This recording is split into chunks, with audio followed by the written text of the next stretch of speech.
Hello to those that may just be joining, and hello to those on YouTube that will be watching this at some point later on. So today I thought I'd do a slightly different type of live chat. This time I'm not going to waffle on. I'm going to be I'm going to be more to the point. Only because last night when I did live, I was there for three hours or something, and you can probably tell by my voice. And unfortunately, there was loads of messages that I never got to, and I hate that. I feel really bad. So I'm going to try and answer questions a bit more succinctly, so that I can get through the questions. Hello to AJNA. You know I'm not going to try and pronounce it. Bestie there. Hi to Oliver, and hello from Romania. And that's not me. That's from RUX. So hi from Romania. I'm not sure what time of day it is there, but I hope you're having a nice day. Hillary Drat, I missed you. No, I've just started. But it's going to be a different one. It's going to be where I quickly answer messages instead of going off and spending an hour on one particular topic. So hopefully I'll try and be able to do that today and not bore anyone. And we've got Oliver from Sweden. Looks like Oliver from Sweden. Hi there. I hope it's sunny. And AJ's at it again with the old roses. I think she's trying to... forgive me if I call you she, but I think I've seen a picture of you. And I think she's trying to bury me in these roses. But it's lovely, thank you. Hillary has wrote, hi there, UK here. Hi, Hillary. Yeah, you can guess my voice is from the UK also. Good old England. Excuse me. Did you know there's a stone? Here we go. I've already started. Did you know there's a stone? The tallest stone in England is in somewhere up north. Forgive me if I can't remember exactly the location of it. It's just literally sat there. It's ancient. So basically, it's a monolith, and there's a church built right near it. And the monolith actually has some sort of electrical properties because they've measured it. So it's interesting that we even here in England have these monoliths of some sort. And AJ has right. Hi, bestie. Thank you. People will start to talk if we keep talking like that. Oliver, thanks. How is the family? Say hello. My daughter's out and my boy's in his room watching children's TV, which will keep him quiet for, until I get him to bed. Rux has said it's 8:32, and here so you're a couple of hours ahead of me. Here it's 6:32 probably. 6:34. So one of us is missing 2 minutes. Just scrolling down. Hillary's done a little laughy face. Aliens aren't real. That's from _DB_0. So briefly then, if you witness something along with, let's just say 500,000 people, but everyone else sort of said, no, it's not real. What would you say? Would you say it's still real, even though you and 500,000 people saw it? Or would you then say, yeah, maybe I didn't see what I saw?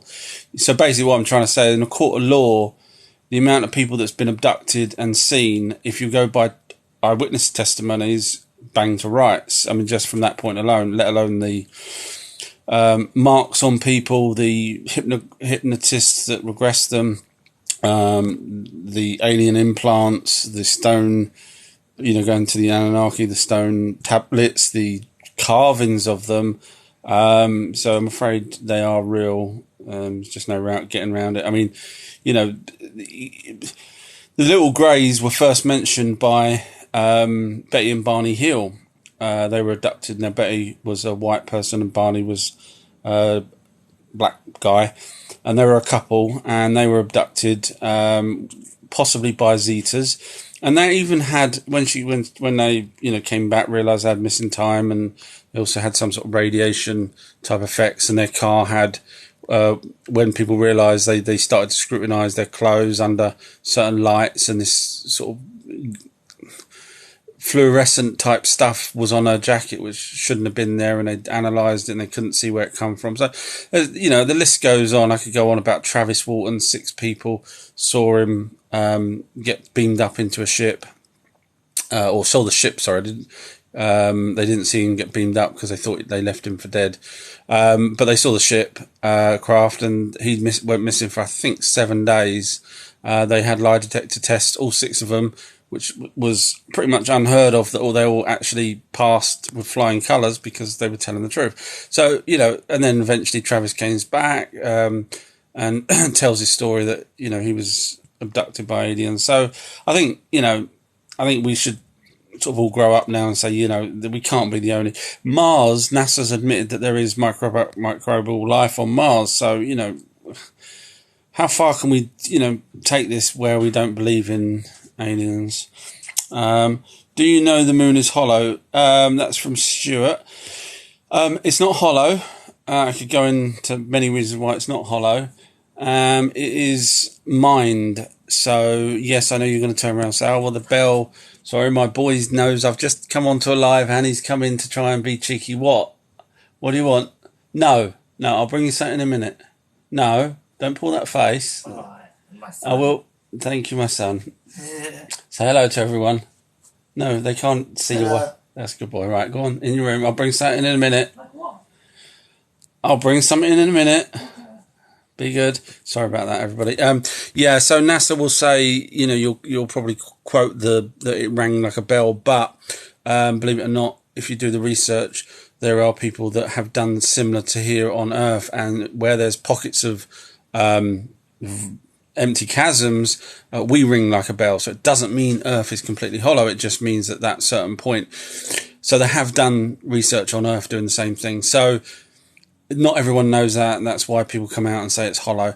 No, it's been mined. It has got, obviously, the moon has got, obviously, mining operations going on there, which are probably bigger than what we can do here, and therefore they've probably already mined the crap out of the inside of it.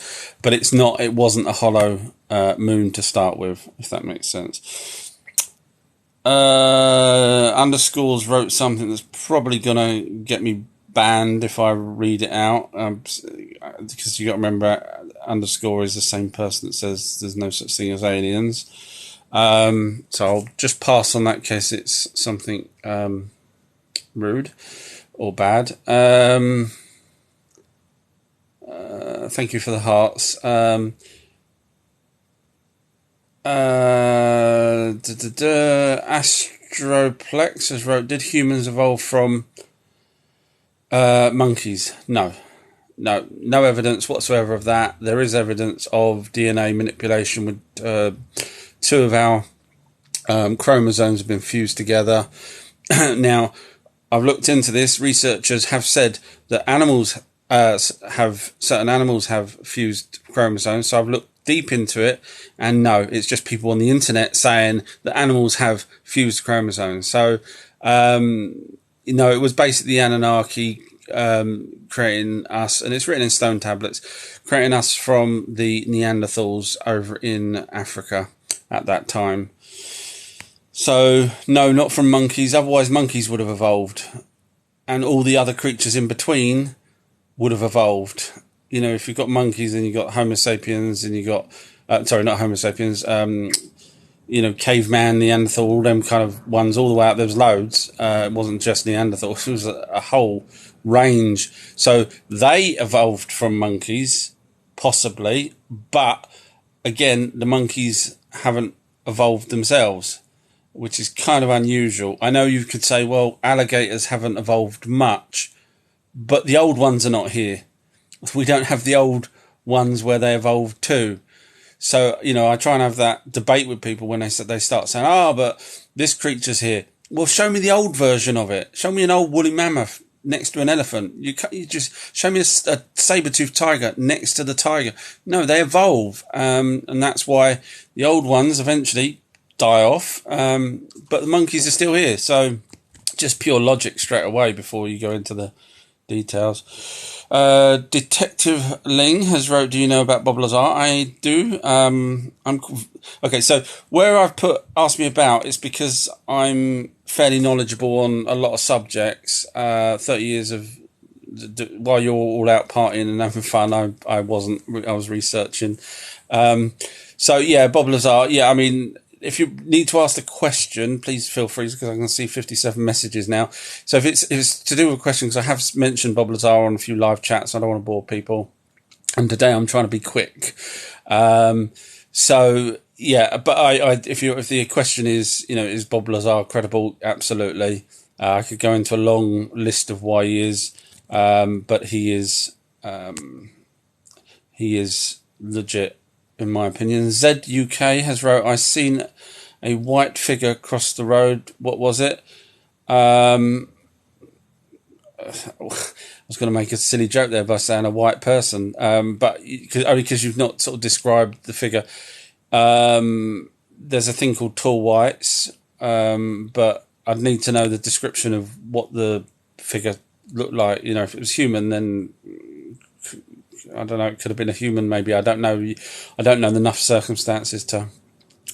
there we go. Thank you. I knew you. Well done. Hillary's come back with the monolith that I was referring to is in Rudston, East Riding, Yorkshire. Yeah, I would never have remembered the name of that. Thank you. But for people that's interested, you should go and have a look at that. And thank you for the hearts, even though the hearts belong to Hillary on this occasion. Come on down, Hillary. Come and collect your prize. Yes, I'm getting a bit carried away here, aren't I? Corey, hi there, Corey. Love your content. That's from Corey. Thank you. I'll send you the money that I asked for that. No, thank you. That's very nice of you to say that. Underscore DB has said, I'm not saying what's happening isn't real, but it's not aliens. That's a blanket term. So, okay, just quickly then. So when Betty and Barney described under hypnosis the alien greys, now you're probably aware of sleep paralysis. Now doctors say that the sleep paralysis, where people get frozen, basically, for want of a better word, not cold frozen, but just paralysed, and then they describe seeing a little grey with our big eyes and stuff. Now, scientists say that that's pop culture. People's seen that on, Close Encounters. They've seen it on movies and TV shows, the little greys. And that's why they dream these greys. But Betty and Barney Hill, there was no grey aliens prior to them. There was no one put a grey. There was the movies like The Blob and stuff like that, and Ant-Man, the original sort of proper Ant-Man, The Fly, I'm talking about black and white movies. There was no little greys. So how did they get the first image that everyone else just suddenly copies? Now, bear in mind, that was in the 40s, I believe, late 40s, when Betty and Barney Hill were abducted, and other people in other countries a year or two later started to report the same sort of thing. Now, Betty and Barney Hill case didn't come out until a couple of years later. So how did the people in the other side of the planet also describe the same sort of creatures when originally Betty and Barney's story was localized to their area? It wasn't picked up until another year later after that properly by mainstream. So, just looking at that alone, when you're saying that aliens is a blanket term, someone saw them to describe two different people, different people around the planet. Users wrote, most of the abductions are RH negative. I actually looked into this. MUFON's got a list as well. The conclusion that was given was, no, it's not. The conclusion of it was totally random. I know, that was my first thought. RH negative, they're taking the RH negatives for a reason, but no, it's not. There's no, unless someone else has got different statistics than I have, of the people that's been abducted, then please show me them. But the statistics show it was a random across the board. I know I was shocked. I was expecting it to be a particular thing, but you got to remember these aliens, when they abduct, they're abducting the person they're abducting. They've also abducted probably their parents. They probably abducted their grandparents, because it's a lineage thing. So, it's going back past cowboys. It goes way back, hundreds and hundreds of years from the little greys. So, they take whoever it was that they originally, their lineage, whoever it was that they picked up at the time. It's their offspring. They could have Rh negative or not. This is Michael Jackson's wrote. What about ghosts? What about sunrise? Sorry. Yes, I am getting really carried away tonight. No, I've not been drinking. I don't actually drink. What about ghosts? What is it you want to know? Only because I could totally waffle on about orbs or the afterlife or da-da-da-da-da. And you may just want to know, does a Ouija board work, for example? And I've had that where people, I've waffled on and suddenly someone's wrote a bit further on what they actually wanted. And I was like, sorry. So if you kind of more pinpoint the question, I'm trying to be a little bit better today. Pure Gold, hi there. Whoop, whoop. Cyberplanet has wrote, aliens tried to add the natural DNA of life cycles to ground and sea. Not heard that, but it's not. Yeah, I mean that could be. The problem is then there'd be interfering with our planet, and there's a quarantine around it. Otherwise, we would have been taken out a long time ago. So I can't see that per se, but may have. HM has wrote dinos didn't exist. So I just keep going back to the bones, and all these archaeologists that find them are not all lying. And these are buried deep, some of these bones. And some are petrified, and I don't know if you know what that means, but basically, cut a long story short, there's researchers all over the world. They're not doing it for a giggle. They're not out there, in all types of weathers, digging up, sitting there with little brushes. Because I actually wanted to be, when I was younger, I actually wanted to become an archaeologist. So I researched as much as I could, and I'm talking 6 years old. That's what I wanted to do. And apparently my first word after 4 years of not speaking was dinosaur. So, anyway, my mum bought me a dinosaur book. I don't know what age it was, but I still remember the front cover of it. And I think that's what got me hooked on dinosaurs as well. No, they're not making up these plaster casts while they're out on the field with expeditions and, wasting money sitting there. They're doing it for a reason, because these bones are old. And even if you look at the pyramid in Colombia, I think it is the one with the Stegosaurus. I did a video on it, and it's got a Stegosaurus on it. And that's without the Ica stones. Go and look up Ica stones, ICA stones, and these are 40-odd thousand of them, hand carved, which would have took Christ knows how long. I did a rough estimate. I think it works out 10 or something years if one person did it on their own. I think dinos were here. I mean, there's all sorts of animals that's here now that we're killing off, so I can't see why they wouldn't have been here before us. Scott has wrote Thor, the Norse god, not to do with the movie I'm guessing you're referring to.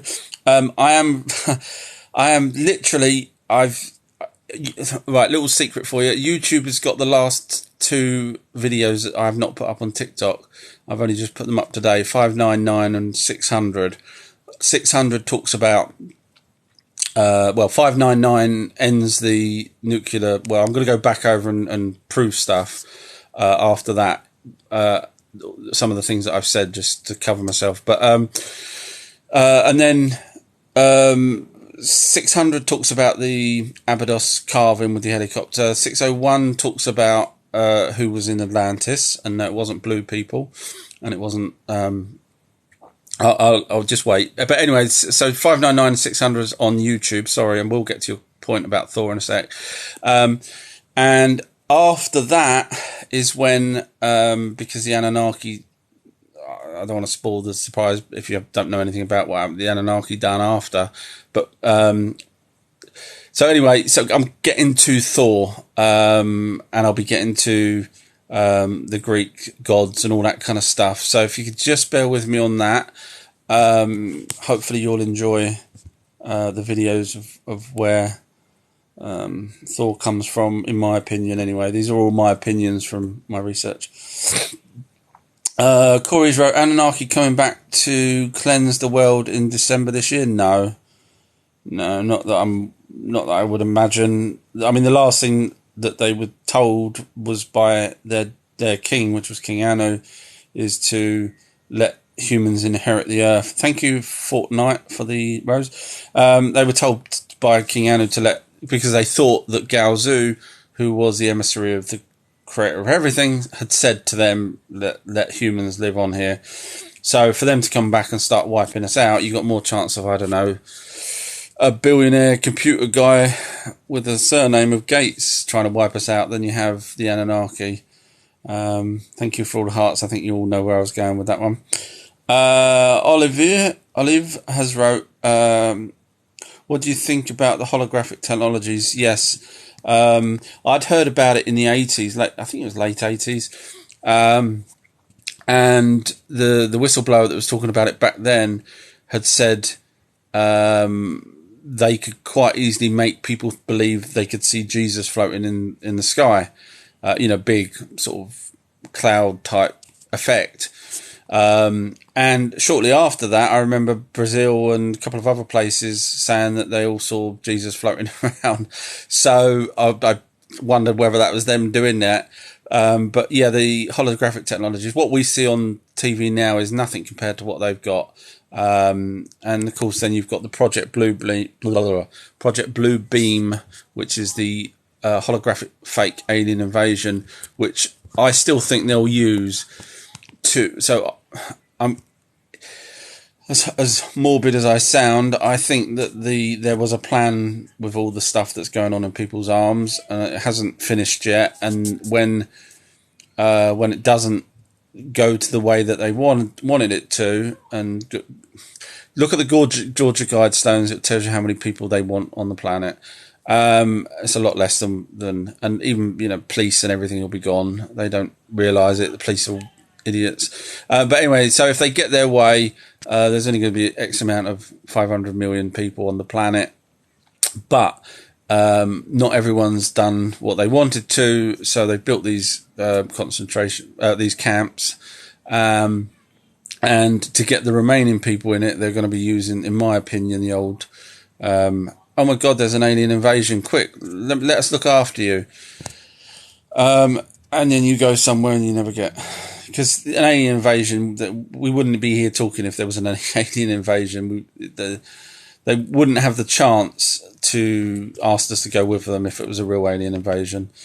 I mean, just looking at my last few videos where we're talking about the Anunnaki and their weapons, that's just the Anunnaki, let alone bloody the little greys, which are more advanced than the Anunnakis by far. So, yeah. Do you watch farsight.org remote viewing movies? No, not heard of that. I obviously follow remote viewing as much as I can. I listen to Dame Ed, I've forgotten his name now. I had it on the tip of my tongue. The guy that started it, basically, or this one that was that now teaches, Dame Ed. Oh, sorry, it's gone. I'll remember it in a minute. Someone else write it down. Mars is a star. That's from user. Tell that to the people that look through telescopes. I've looked through a very powerful telescope, and to me it doesn't. So a star is basically a sun. but not our sun. So our sun is called Sun, but another star on another place will be called something different, but they're stars basically. So Mars doesn't shine like us anyway. No, I don't think that's the case. Pure Golds gave me 3 little alien heads. Thank you. We can't travel to the moon. When you say we, do you mean the secret military, which I totally believe they can and are and have, or do you mean like NASA and the front show of it? So yeah, I'm guessing you're referring to NASA. I sit on the fence on that. I certainly think the first one was fake. Later on, they may have got there. I don't follow NASA's sort of the space thing that closely. I know there's some discrepancies and stuff, and people still say that they can't get there because of the radiation, etc. So I do follow it a bit, but you may know more than me on that. Babes Holidays wrote, "Are they coming to attack us all?" The only people we've got to worry about is our secret governments, which run the governments, and the elites, which run the secret governments. Basically, the elites are the ones we have to watch out for. It used to be 13 families, but if you want to start adding gates of hell, then it's 14, and you know who I'm talking about when I say gates of hell. Olive has wrote, "Hi, big man. I'm not an Anunnaki. I'm only 6'3". They're 8 foot. Hi, Hexafoil has wrote, "Hi, have you seen orbs?" Haven't seen orbs. Done Ouija board just once. Totally convinced me, but not seen orbs. I know people have, but I haven't. And orbs, depending where you are, there's 3 different types that I'm aware of. But if it's sort of in your house, then it's probably a spirit orb. Olive, nothing to be sorry for. I can't remember what that's for, because I'm behind again. 99 messages there. Sorry, I'll be as quick as I can. Is the moon a portal? No, there's portals near, in between Earth, and NASA's actually admitted it. I think they're called X holes, X something.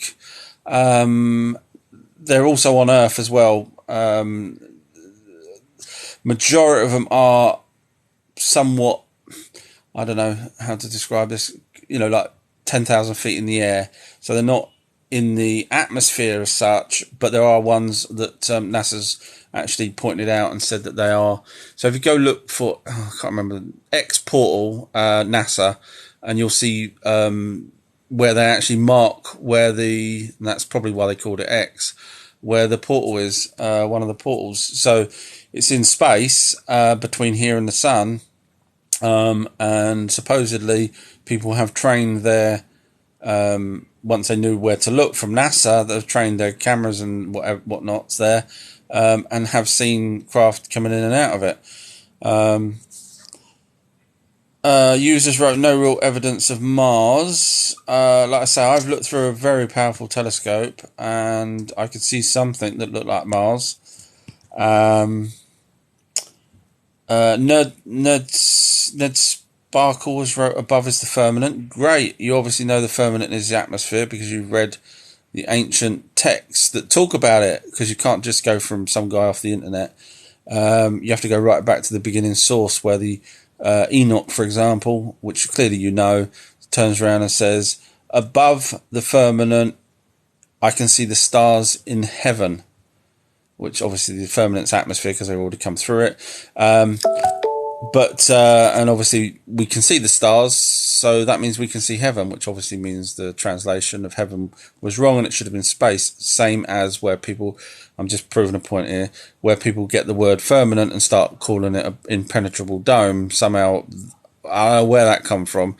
I don't know who made that up, but you just go back to the original source. You can't not go back to the original source and just listen to people that, because if it's an impenetrable dome, yes, you could say, "Oh, well, that's why the military won't let you fly over Antarctica or go to Antarctica," but the dome covers the whole. What about the other side?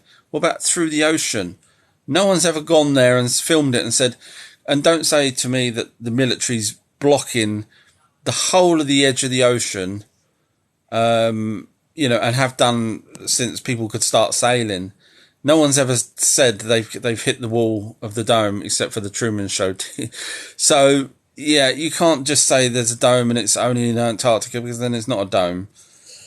Don't even get me started on the, if you are going to say it's a dome, don't get me started on Halley's Comet, because every time I ask someone this about the dome, I say 70-something years, 74, I think, years it takes for the Halley's Comet to go round in its orbit outside of Earth, and it only lasts 5 or 6 days over Earth and then it goes back. So I asked, who sets it off every 74 years inside the dome?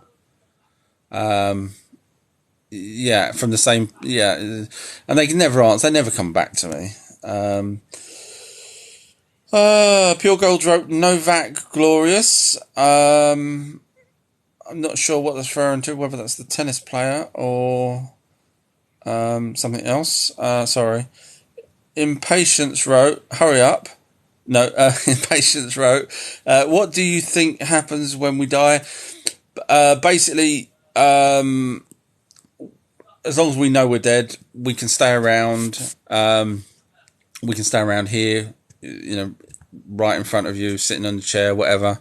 Then they've moved on. So basically, that person that dies moved on to the next plane, and then eventually, at some point or another, they could go straight away or later, but they then move on to the next plane after that, and that's when we can't communicate with them anymore. So if you try and talk to a clairvoyant or a medium and say, oh, I want to get in contact with Joe Bloggs, they could turn around and say, I'm looking for Joe Bloggs, and then they get a message from another spirit saying he's not here anymore. He's crossed over. So they cross over again, you see. There's different planes of existence. So basically, yes, you're here. You have feelings, because I've heard so many people say they regret doing whatever they did, whether it was doing themselves in or cheating on someone or whatever. So it's not all sweet and roses as everyone makes out to be. They you know, they're really sorry that they did things, and they put that through the medium, the clairvoyant. So don't think it's all 100% great over there, that you still have your feelings that of the things that you've done here.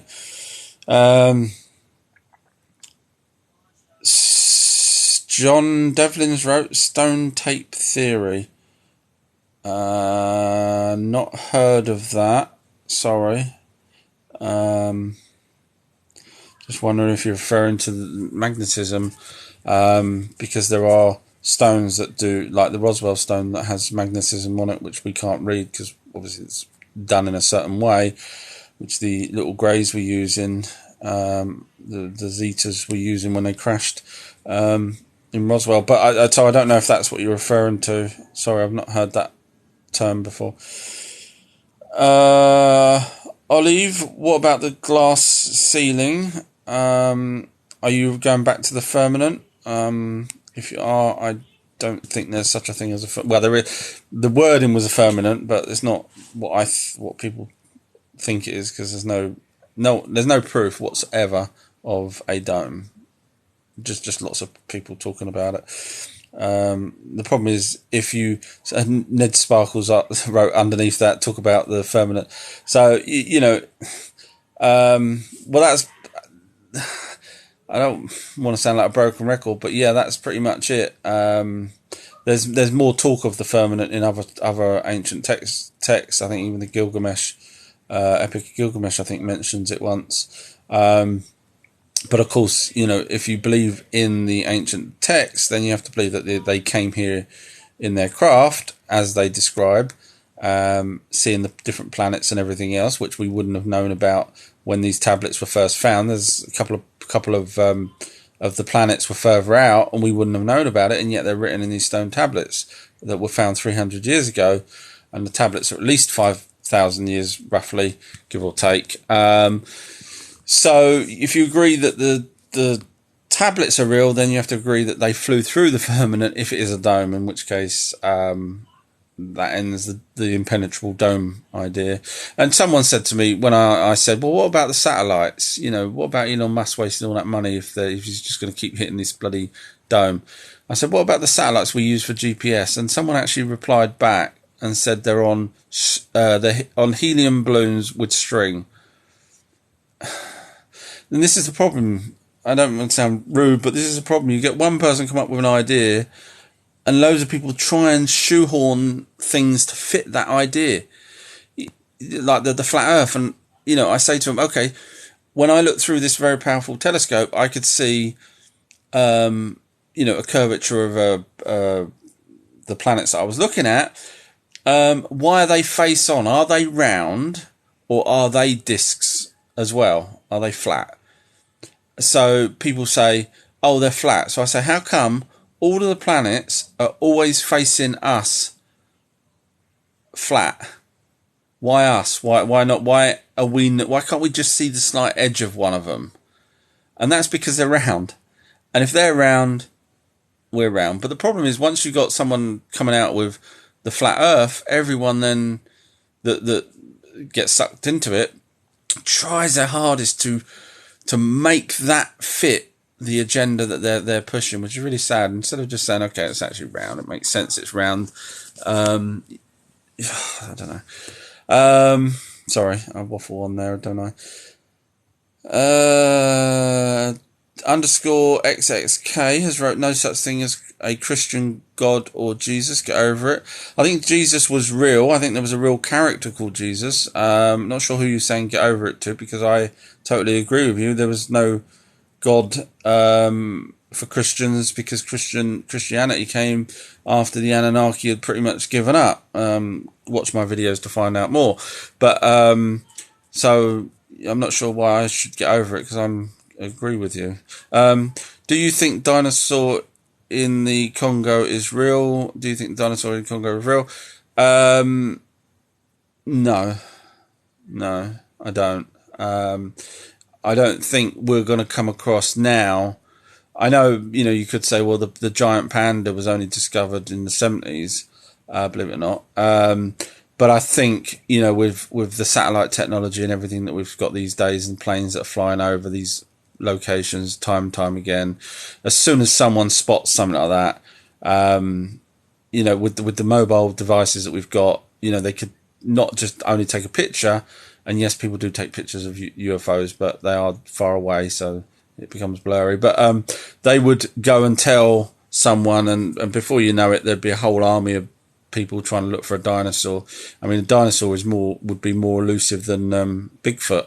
And Bigfoot's real. So, but I don't think there's a dinosaur, because if you've got one dinosaur, the chances are you have to have a family of them, at least a family for them to, unless they live for hundreds of thousands of years, they would need to procreate in order to keep going. So then there would be more than one, in which case chances are someone would have seen more than one, or one of them, a few times. Peaches wrote, hey, love to hear about Nana.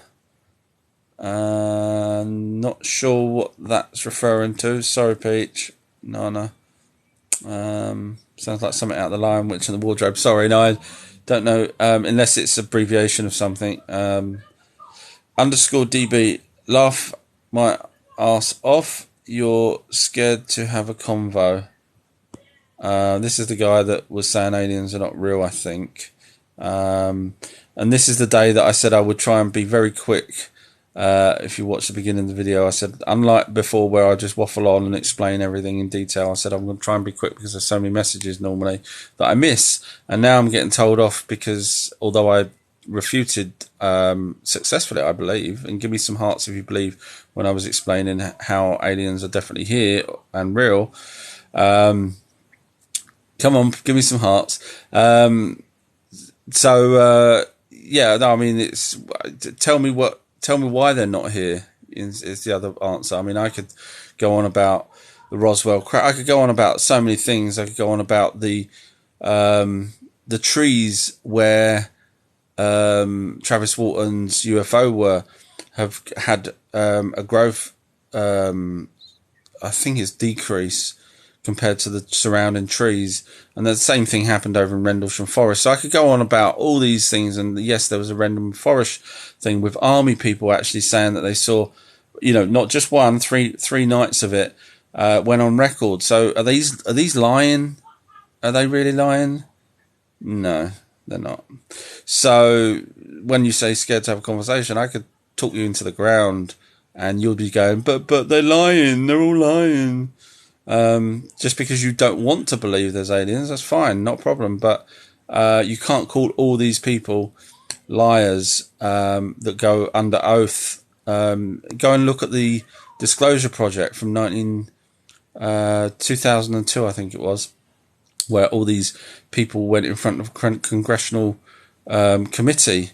It's on YouTube. It was filmed, and these are people, credible people, that are giving their information on what they know about aliens. Paul Hellyer, Defence Minister of Canada. Are you calling him a liar? He's come out and said, man, there's aliens and we've been going on, blah, blah, blah. So all these people are liars for the sake of it, but you're not. You're the smart one that's worked out there's no such thing as aliens, and this little ball of water is the only place, even though Mars has actually got life on it, even though it's microbial, we're the only ones with sentience, even though we are only sentient enough in the last 300,000 years, but the planet's obviously been going a lot longer than that. The logic, mate. If you can't see logic, then I give up. Found new artifacts showing the DNA manipulation. That's from Corey's. I'm now behind on what that was referring to. Sorry, Corey. I did say I'll be quick, but KK Connolly has wrote, why are people with white hair dressed in black? Don't know the answer to that. Don't even know that was a thing. Sorry. TF has sent a rose. Thank you. Ned's wrote, we are humans Mark II. Corey's wrote, in Mexico. Sorry, I'm now... I did say I wouldn't waffle. Is Bigfoot real? That's from Mitch. That's from... hi, Mickey. Yeah. Mickey, Mitchie 007. Yes, Bigfoot's real. Yeah.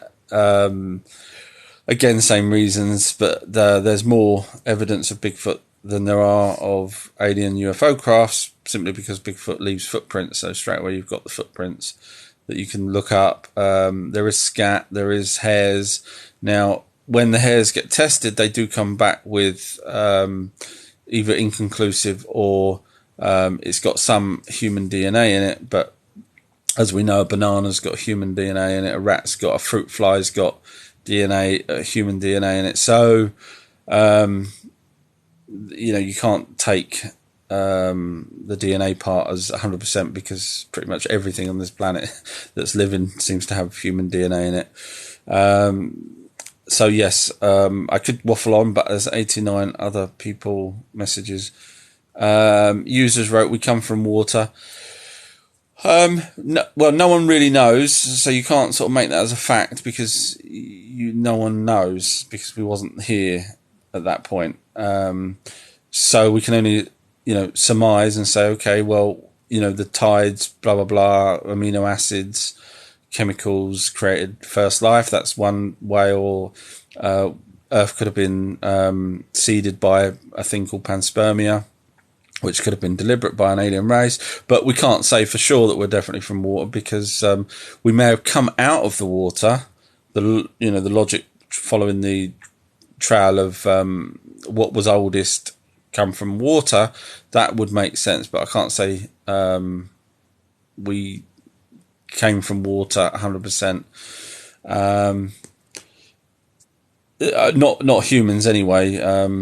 Life may have started in water, yeah, for sure.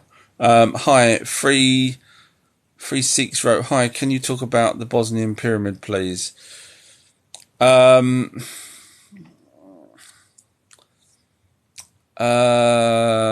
just trying to remember which one that is. Forgive me, I know that, forgive me. I can't talk about it. I'm just rattling my brain now. What's significant about that compared to other ones? I can't, but I will do a video on it. I need to research that. Sorry, you caught me out on that one. History is alive from Ned. History that we've been told by mainstream, absolutely, yeah.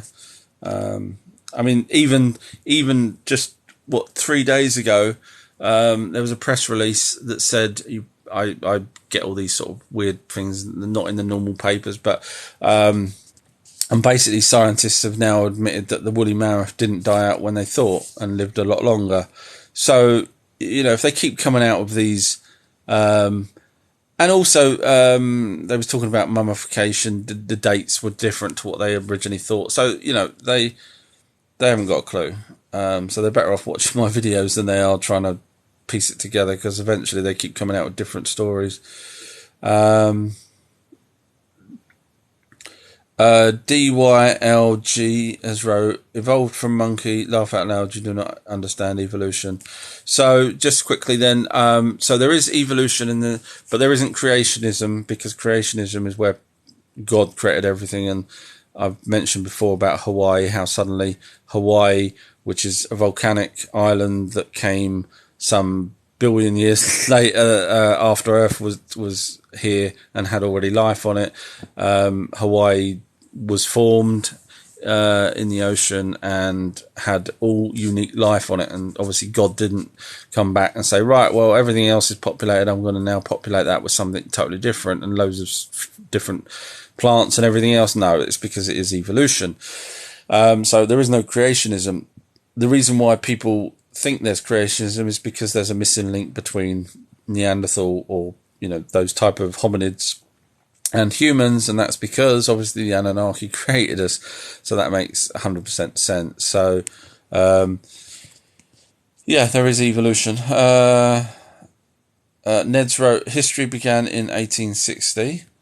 Not sure where your line of thoughts coming from there, because obviously where I said pyramids were discovered in 1872, and a lot of people went to town on me saying, what about the people that's already lived there? But then, I was referring to mainstream, really. I didn't realise people would literally pick up on that, because, you've got Christopher Columbus went to America, discovered America, but there was people already in America. So, you can have a personal discovery. But again, where you say history began in 1860, obviously then you've got, Christopher Columbus that was before that, I'm not sure how you can say history began at that point. I don't know where you're going with that.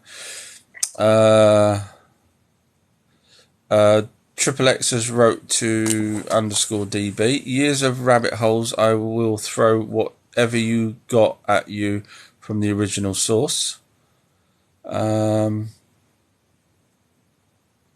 Users wrote, we live in the waters and we was born in the waters. I'm not sure where you're going with that either. Sorry. Red Sparkles wrote, when the Great Reset happened. Obviously behind. Oh, history began. Sorry, now I get it. History began in 1860 when the Great Reset happened. Are you talking about the mud flood thing? Let me know. I'll be as quick as I can now. The Earth is flat, right? No, it's not. No. So no, I haven't got the time to explain. Go watch my videos. I did do some. If you just scroll down, you'll see the pictures of astronauts and stuff. And I know people's going to turn around and say, "Well, that's all green screen." Yeah. Okay. So yeah, I don't know. All right, I don't want to waste too much time on it, but in my opinion, the planet's round. Otherwise, someone would have come back and said, "I found the edge." No one's ever done that. Ever. Ever. Forget, so Olive has wrote, forget about where we came from. Both where are we headed? If Gates of Hell gets their way, it will be, from what I understand, it will be a AI future, which is very sad. Very, very sad. And I mean, proper AI ones that, have the intelligence of a human, and will not let you in a building if it doesn't think you're entitled to go into that building. And bearing in mind there'd be only probably 500,000 people. All these 500,000 are chosen already.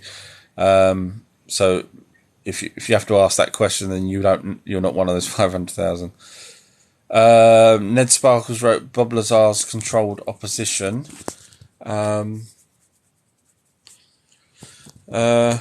Well, I'll let other people think on that one.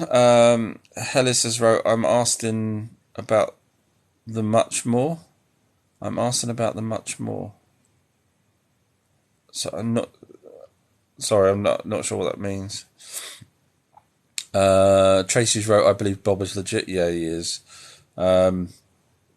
Yeah, I mean, I keep going back to the footage that him and John Lear took of one of the test flights at Groom Lake after he'd left, when he shouldn't have, if he's done. He took his wives and stuff, and he's got that footage, and the footage is out there from the 80s. So if he was a plant to try and make, I mean, the logic there isn't there, that, to put someone deliberately out to say that S4's making spaceships and stuff, it wouldn't be a very clever thing to do.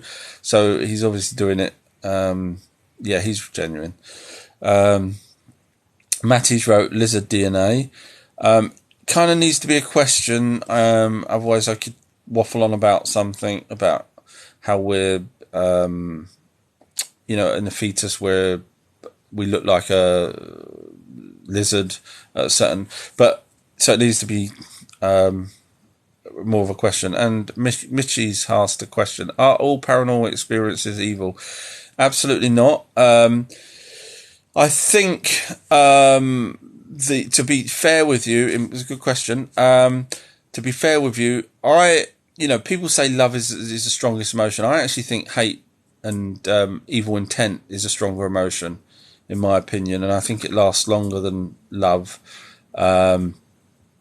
As a whole, obviously, you love someone, but you can be angry at a lot of people. You can't love a lot of people.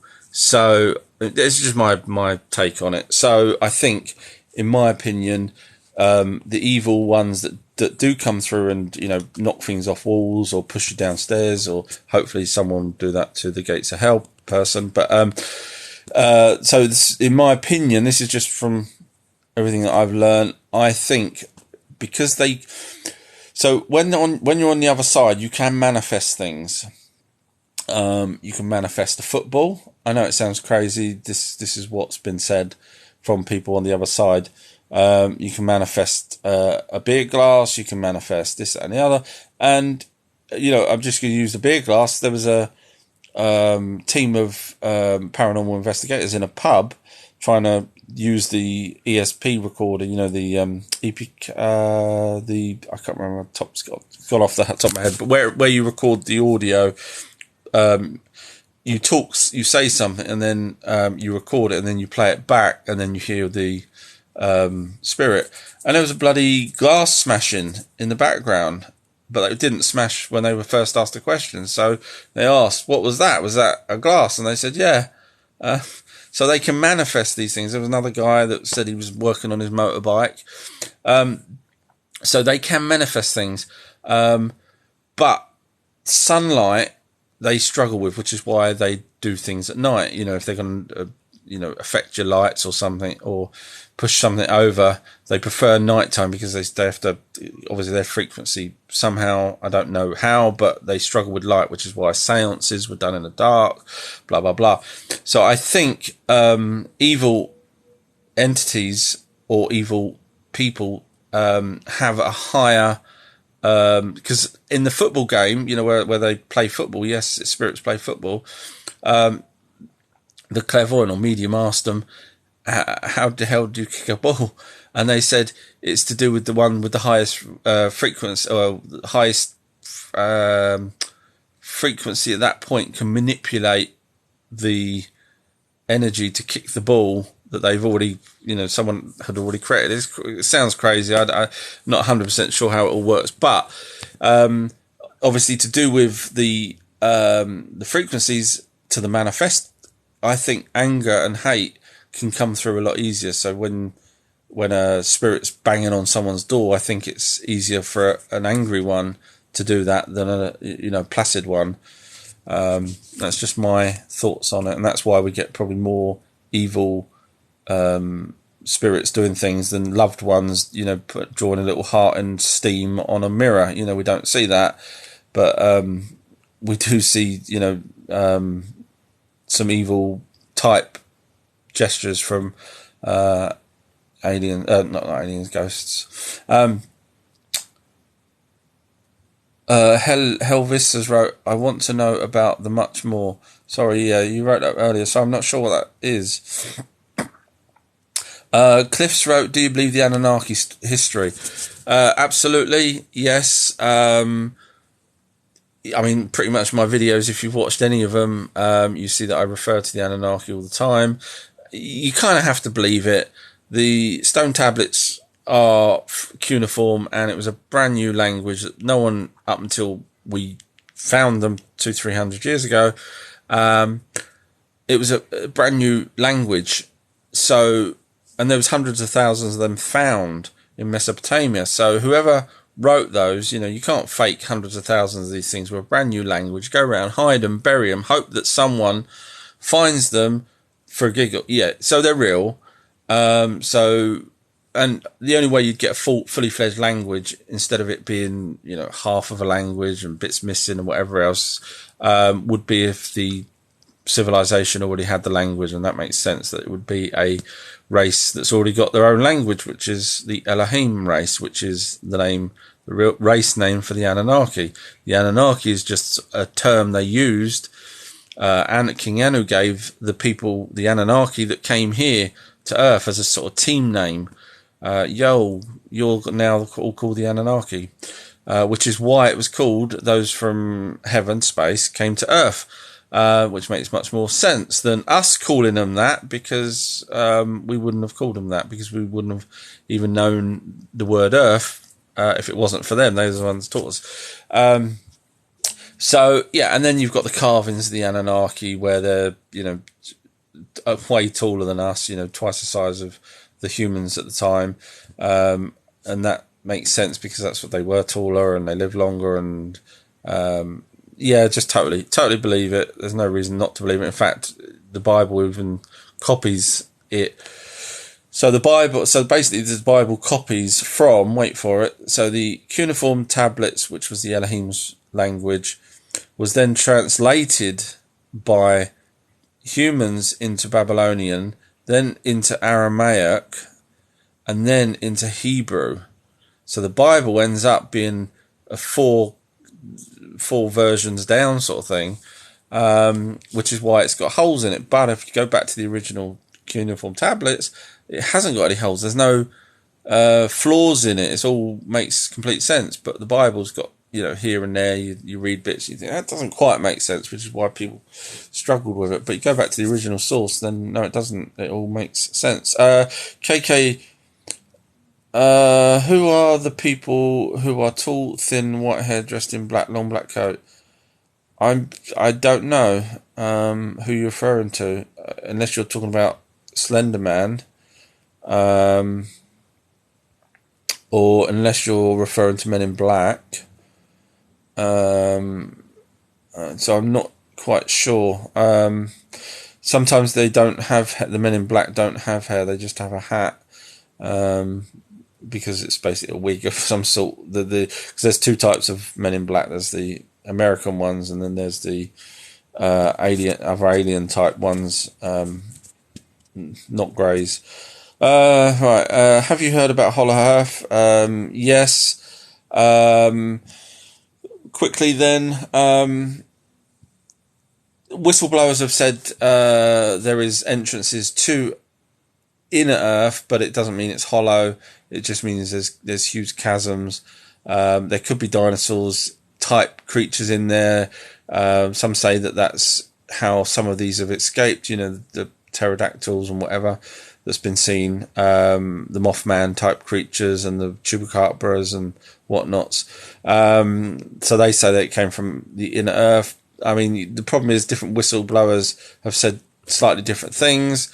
But if you go along with the Admiral Byrd, and you kind of have to believe in the Admiral Byrd scenario, because he did take a fleet to go into a secret entrance in the Antarctica to attack the Nazis, and he was the one that's talking about inner Earth as well. So and it's not just him. There's other races. There's Shambhala is the Tibetan inner Earth name for the thing. Thank you for the hearts, whoever's doing that. Caladora, lovely. Haven't heard you for a while. How are you doing? Are you going to write and direct your own documentary on these topics one day? Good question. You obviously know I do. So basically, the first documentary I was ever going to make was a documentary on aliens. This was when I was 20 something. At the time I wasn't able to go, and because the internet wasn't around, and I needed enough footage material to be able to put the thing together. And of course I'm stuck in England, so without spending an absolute fortune going around filming all these locations, now you can just go on the internet and pay for someone's footage from Egypt and from elsewhere. But back then I would have had to have done it all on my own. So I did start it. I started it, and I got some. That's where I came across some whistleblowers from in the UK, military people. But so probably not anymore. I wouldn't probably go and do that. I've done many documentaries and all sorts of things, as well as feature films. But I probably wouldn't do one now on this subject, because the same reason really. It takes a long time to do a documentary. It's actually quicker to shoot a movie than it is to do a very good documentary, because you need to do the research, you need to double check it and then triple check it. So yeah, no, documentaries are really hard. I mean, I remember cheating once. I did a documentary on a location called Thames Ditton and Weston Green in the UK near Virginia Water.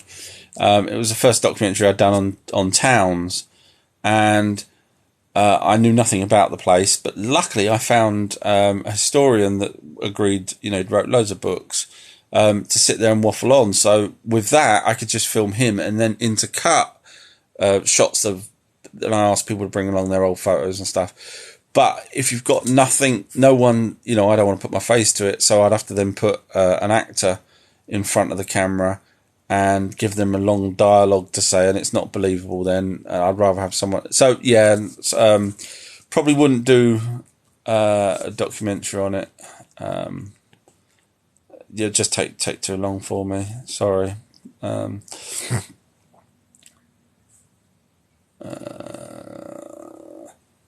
Louisa has wrote, are we going to lose electricity soon? Very good question. So I literally every single day I get I think it's the Metro and the Independent and things like that, where on, if you got Google, you can look at the sort of, I don't know what they call them, they just come up with the little advert type things for, I don't know what they're called, sorry, I don't know what they're called, but anyway, you flick through them and it's telling you what's happened. Boris Johnson done this, or in my case, because I subscribe to certain things, like, oh, there's a Sphinx that's been found and stuff. Literally every day, the Metro or the Independent is saying, oh, a solar flare is going to be knocking out our system. Literally every day, different one, every single day. I should have kept them. I should have screenshotted them. And my opinion is they're queuing that up for when they pull the electric down, because then people will say, well, it's not the government doing it. It's got to be these solar flares that they keep talking about every single day. Didn't have it prior to this whole pandemic business. Never heard, maybe once or twice I'd heard about solar flares, but not the extent they're talking about now. So the question is, if this all goes the way they're going, and July seems to be a date that they was desperately trying to get everyone on in the arm. If they do what they're planning, we will lose. At the time that they do what they need to do, I think they'll pull the plug, and we'll all be going, "Oh, why is this?" Would never think that it's gates of hell type people that would be doing it. AJNA has wrote to Louise. What does this question have to do with the topic? Sorry, I don't know whether Louisa knows that I also sort of look into this kind of stuff that's going on at the moment. Matty's wrote, think for yourself, do research, people. You can lead a horse to water, Matty, but you can't make him drink if they don't see it there and then. Triple X has wrote, grey aliens are the giggies. Are you referring to the Iagis? No, they're not. I know people have said that, but literally they are not teenagers, but young adults. They didn't have beards at that point. They weren't allowed to grow beards because they were young adults. So a beard was so that's straight away, that little greys don't have beards. So, when you read the ancient texts about the things, but, and they ended up becoming the fallen angels because the Aegi, which were the younger Anunnaki, were working on the moon under, well, first it was, Azu, and then it was, Marduk that was in charge of them. And eventually they got upset because there was no women on their planet, on Mars, not their planet, but on Mars, because they were in a waste station for the gold. And one of the Anunnaki here on Earth was marrying a human. Actually, was going to marry. That was the first one. The Aegis heard of it and was, welcomed down to come to the wedding. And one of them decided, no, let's all go down, let's take women, because this is baloney. And that's exactly what they done. And they were the fallen angels, which makes 100% sense, because the fallen angel, we know angel isn't what we think. If you've watched any of my videos, an angel is not an angelic being. An angel is just a name for an Anunnaki that could have been, a guard, a policeman type thing, could be any description. And the archangel is the ones that allowed someone like a human to go up into space. So when you do all the research, you realise that the Aegi were not alien greys. Corey's greats are wearing, so I'm guessing that's greys, are wearing suits covering their lizard skin, or do you mean the elites? You've wrote greats are wearing suits covering the lizard skin. Sorry, not sure what that was. Just scrolling down. Impatience wrote, what happened when we die? I think I might have already answered that for the same person, but basically you sit around, or you can go off to the next plane. If you go off to the next plane, that's it, your personality's gone. You get pushed to the back again, or pushed to the front of the queue of all the people that entity's already been with. You're just another memory, if someone ever has a reincarnation. So it's quite sad. So we do die, even though we don't die after we die. We die eventually. We get pushed to the back. So because it's not us. We're not the spirit entity. They just join with us when we're being prior to being born. Just scrolling down, people are replying to other people. OFUXX says, right, have you read William Bramley's Gods of Eden or any of Zachariah Sitchin's stuff? Thoughts? Yes, I read totally Zachariah Sitchin's stuff. William Bramley, I've not read The Gods of Eden. I am still going through books. Trust me, there's loads of books out there. You won't believe how many there are. And I like to reread them to really get into there, because, you know, you read something and then by the time you got halfway through the book, you've forgotten the beginning part. Because, you know, so I reread it, so I've really got as much info as I can, so that when I get back to the middle part, I'll be going, aha, that's definitely what that meant. But yeah, Zachariah Sitchin, yeah, I know people can turn around and say that he was a Mason. Someone earlier on one of my posts said that Zachariah Sitchin was fake, and I'm not quite sure what they mean by fake, but he may have been part of the Mason group, but that doesn't mean he was trying to deceive us, because the Masons may have allowed him to do it. There's some groups out there, MJ12, some of the MJ12 group want disclosure. So, you know, Zachariah Sitchin, some of the wording, you know, if you read his books, I'm sure you have, where he's put them in the italics, you know, where he doesn't know quite the translation. You know, he admits where he doesn't know things, and there's other researchers, as you know, that have different words for things. But no, I think Sitchin's work marries up better than most. Like I say, I did a couple of videos on Epic of Gilgamesh compared to Zachariah Sitchin's Lost Book of Enki, and the Lost Book of Enki, logic-wise, knocks out some of the writings in the Epic of Gilgamesh, whoever translated the version that I was referring to. So, yeah, there's people have different interpretations, but I think Zachariah Sitchin was very good.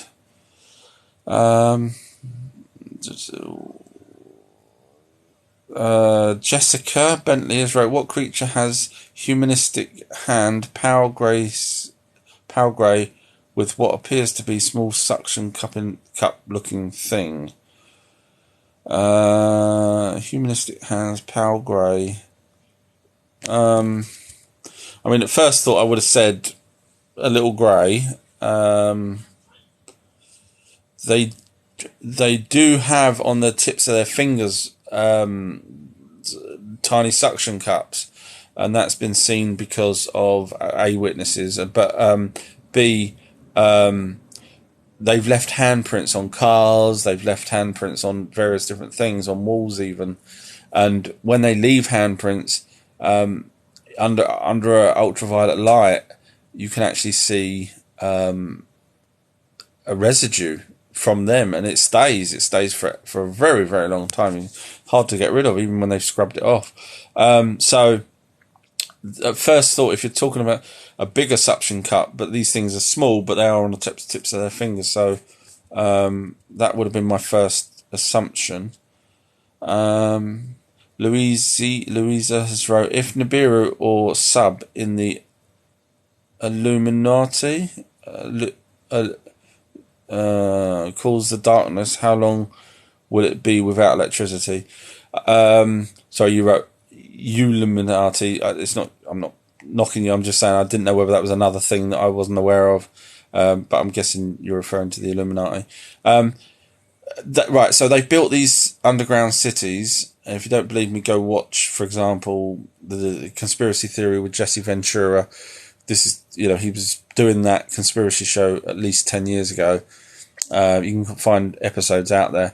And, you know, like under Denver Airport, for example, is one of the cities. And there was back about 10, 15, 20 years ago, maybe, I'm not 100% sure when I heard the information, but there was 73 massive cities massive cities underneath America alone that America had built. Now, whether they built that originally for the protection of some of the people for Nibiru coming back round, or whether they had all this planned that far back. But bottom line is when we go and have the gates of hell time, those elites will be gone. They'll be in their bunkers, and we won't get electric back until they all come out and we're all killed ourselves. that's just, a horrible way of looking at it. I might be wrong, and I pray to God I'm wrong. And when I say God, I'm on about myself, because I identify as a God. But yeah, I know it's a horrible thing to think about. Fortnite has wrote, do you think Anunnaki are behind the conflict with Russia and NATO? If it's an Anunnaki, it wouldn't be the planet Nibiru Anunnaki. It would have been an Anunnaki that would have stayed here. Now we've got the possibility the Marduk stayed here, and Ayana. I'll be covering that in my videos, but basically they had the ability to go back. According to King Anu, his last visit, they said that they've managed to cure using the elixir the aging problem. So all of the Anunnaki could have just went back, but when you look at the story of Marduk and even Ayana, both of those were so power hungry. Marduk spent virtually his entire life trying to get some land to call his own, and he kept getting screwed over. So I can't imagine him, after finally, spoiler alert, he gets, Enlil gives him the rank of 50. This is where you get the rank for the Masons, I believe. But anyway, Enlil had the rank of 50. Enki actually only had the rank of 30. They created the rank system about 7,000 years ago, when they was teaching humans and stuff. Anyway, so Enlil finally gives the rank of 50 to Marduk. So Marduk was now in charge of the whole planet. So I can't imagine Marduk saying, and bearing in mind he lives, when he came here, he's proper Anunnaki, so his obviously lifespan's a lot longer than ours. So he can quite happily still be living here. I mean, it's only been 3,000 years, which is only one Shah of their planet. So he could still be here. So if you're saying someone's pulling the strings, it could quite easily be him or Ayana or both. I don't know whether they'd be getting into petty the Russian and NATO, because Russia is fully aware of the American UFO back engineering system, and they have some of their own as well. So in my opinion, Russia would never go after America. That's just my opinion. In a straight out fight like that. I know you mentioned NATO, but I'm just saying because they're fully aware of the advanced technology that America's got, so they wouldn't do that. Now NATO, they may just keep pushing as they have done. I don't know if you're aware of this, but seems like every war, and I was listening to a guy this morning actually talking about someone that really knew what he was talking about, and he said that every time Russia goes for a country, they'll just push that a little bit more, but they never go back, they never step back. So until it all calms down, then they've gained that territory, and then they wait a while and they'll push again, and everyone gets up in arms, but it all settles down and they've gained that extra bit of territory. And that's the way they seem to play it, according to this this person was on the news, so he's obviously very clued up, and was part of the, history of Russia and everything, knew what he was talking about. So, sorry, I digressed. There's a couple of people were talking, Louisa wrote sunflares, yes, Corey's wrote mud fossils. No, there's mud flood. There's let me know if you want to know about the mud flood. Only because there's 91 messages, and I really did say at the beginning of this I will be really quick and just whiz through things. But basically, cut a long story short for the mud flood, so looking it up. It's saying that there was a civilization prior to us, but ignoring the Anunnaki really. And everything got covered in mud fairly recently, a couple of 100 years back, and that was the other civilization. It doesn't make sense, so I kind of don't even want to talk about it. The logic isn't there. Is heaven real? There is no heaven. There is higher frequency and lower frequency. So if you're a lower frequency, you're generally probably a bad person. You've probably done some bad things. So those lower frequency people seem to stick together when they cross over. So in other words, it's like a school playground. You get one group of bullies all, at one end of the playground, and then you get the good guys at the other end, and that's pretty much what it is. So there's no heaven that we know of, and there's no hell. The review process of their own lives, is there for them to go through and see how other people felt about their actions, etc. And it's just basically all a learning curve for this energy spirit. It's not for us. So they don't see good or bad. If you could go and kill someone and the energy spirit doesn't care one way or another, it's just learning. Or it could be the person that got killed, and it's fine. They're happy with that because they're just learning. That's all they ever do. So there is no good and bad to them, which is why there's no heaven and hell, because they're the ones that are the spirits. And if they're not, if they're not aware of good or bad, they're just learning, then logically there wouldn't be a heaven or hell. So that's what clairvoyants and mediums have been saying for a long time, that there's no heaven in the way that we think there's a heaven. Alex has wrote, do you think aliens just use us as fodder or some experiment, and that's why the government hide? Well, yes, they do. Well, certain aliens are trying to help us. Certain aliens, I'm going to try and be quick. Certain aliens use us for food. Certain aliens use us for our DNA. Certain aliens barter with us or trade with us I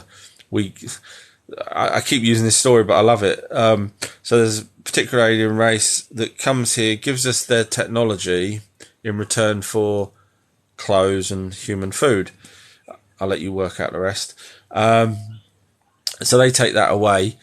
They come back whenever later, obviously down the line. Our secret military, has tinkered with whatever it is that technology they gave us, and we've done something slightly different to it. And we trade that back for more tech. So we are quite an race. So there's things about us that people liked. So we've got some good aliens and bad aliens out there, and the government hide because obviously they don't want us to know that they're giving our human clothes and food away to aliens for humans. I'll leave that one at that. It's me has wrote that was definitely dinosaurs. Yeah, I know. They fell off the edge of the earth. That's where they went. They bashed into the dome, and then they fell. How can you? Don't get me started. Chaz has wrote, do we live on Earth or do we live in the sky? We live on Earth.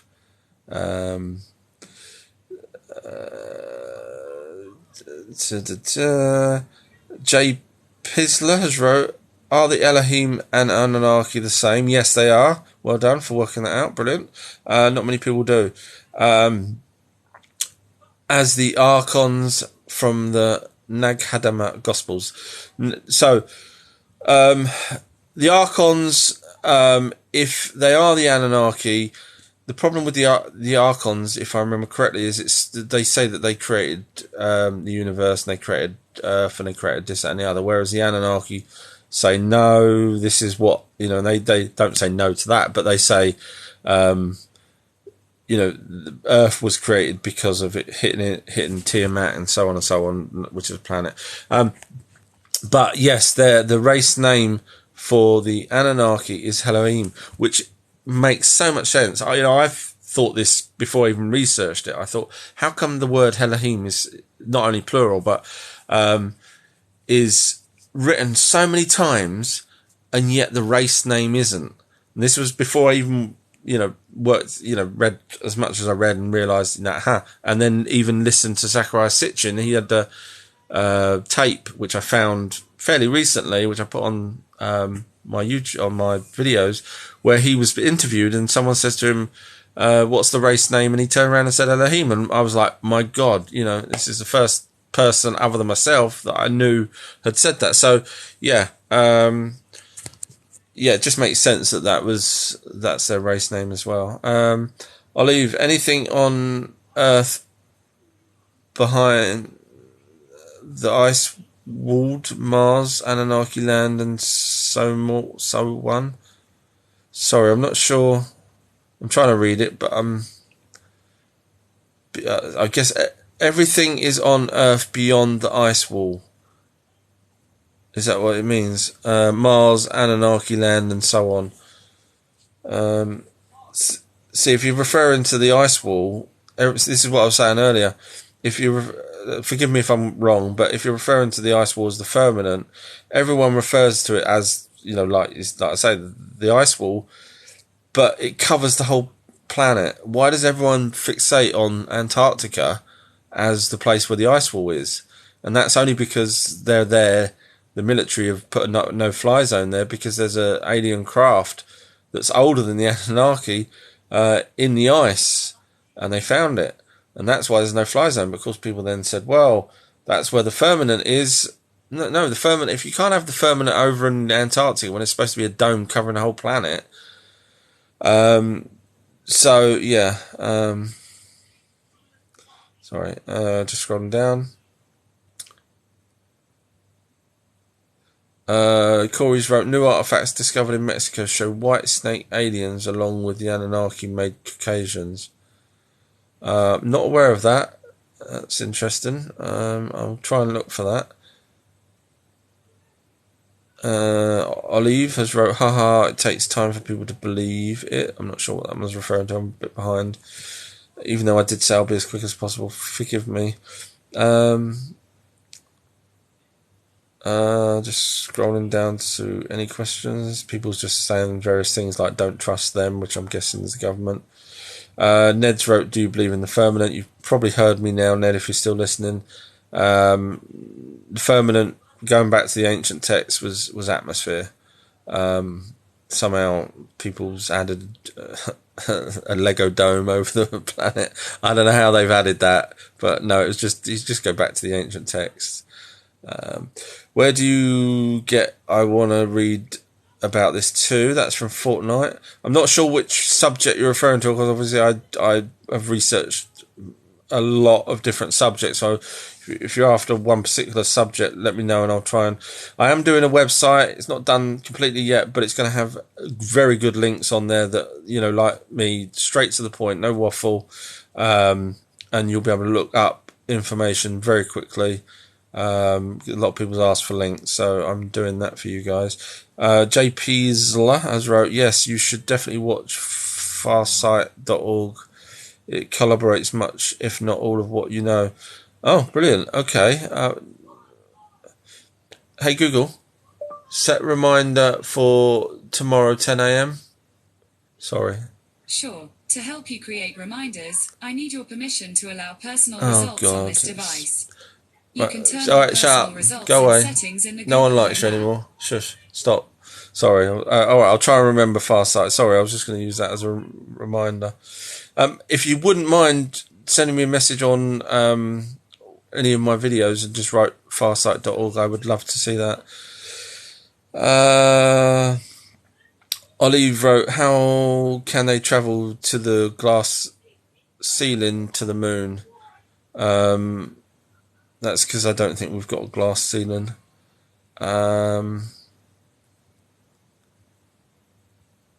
Anya's, forgive me.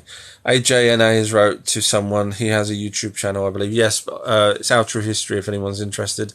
It has these live chats on there as well as all the videos, but I am doing a website which will have probably a little bit more content, hopefully. Just scrolling down.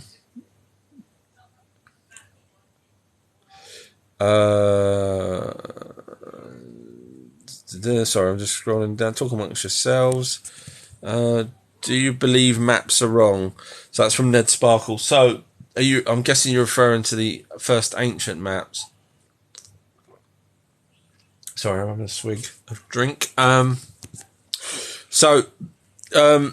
As you're probably aware, some of the ancient maps actually show Antarctica without ice, certain parts of Antarctica without ice. Now, certain maps look like they come to an end because they were in a landscape format as opposed to wrapping it back round like our maps that we see today.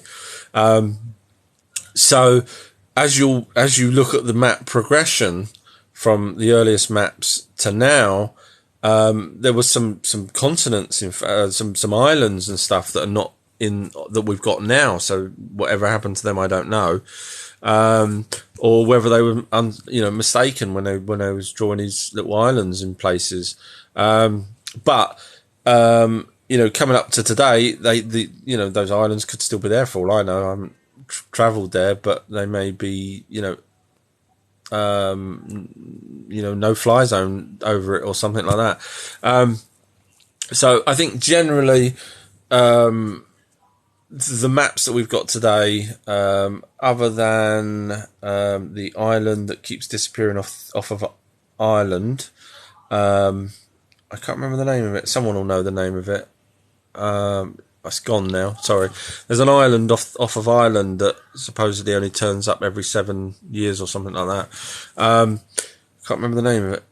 Sorry. But yeah, no, I think over time, different maps, because I've looked at maps from the Chinese, from ancient maps, old maps, and some of those have got discrepancies. So which one do you then say which one is correct? So I think as a whole, I think where we are now with the maps is fairly accurate. Obviously, we've got planes and stuff that we could fly to if we're unsure. So I think nowadays, but I think the older maps, I think there was some discrepancies from different people doing the maps. But it's understandable. They didn't have the technology that we have these days. Olive says, thanks for today. Have to go. Oh, sorry. Nice that you joined us, though. Have a good weekend. Thank you very much. TF had sent that rose. Thank you. Peach, can you tell us about Uta and his twin Ayana, part of the Anunnaki? Utu.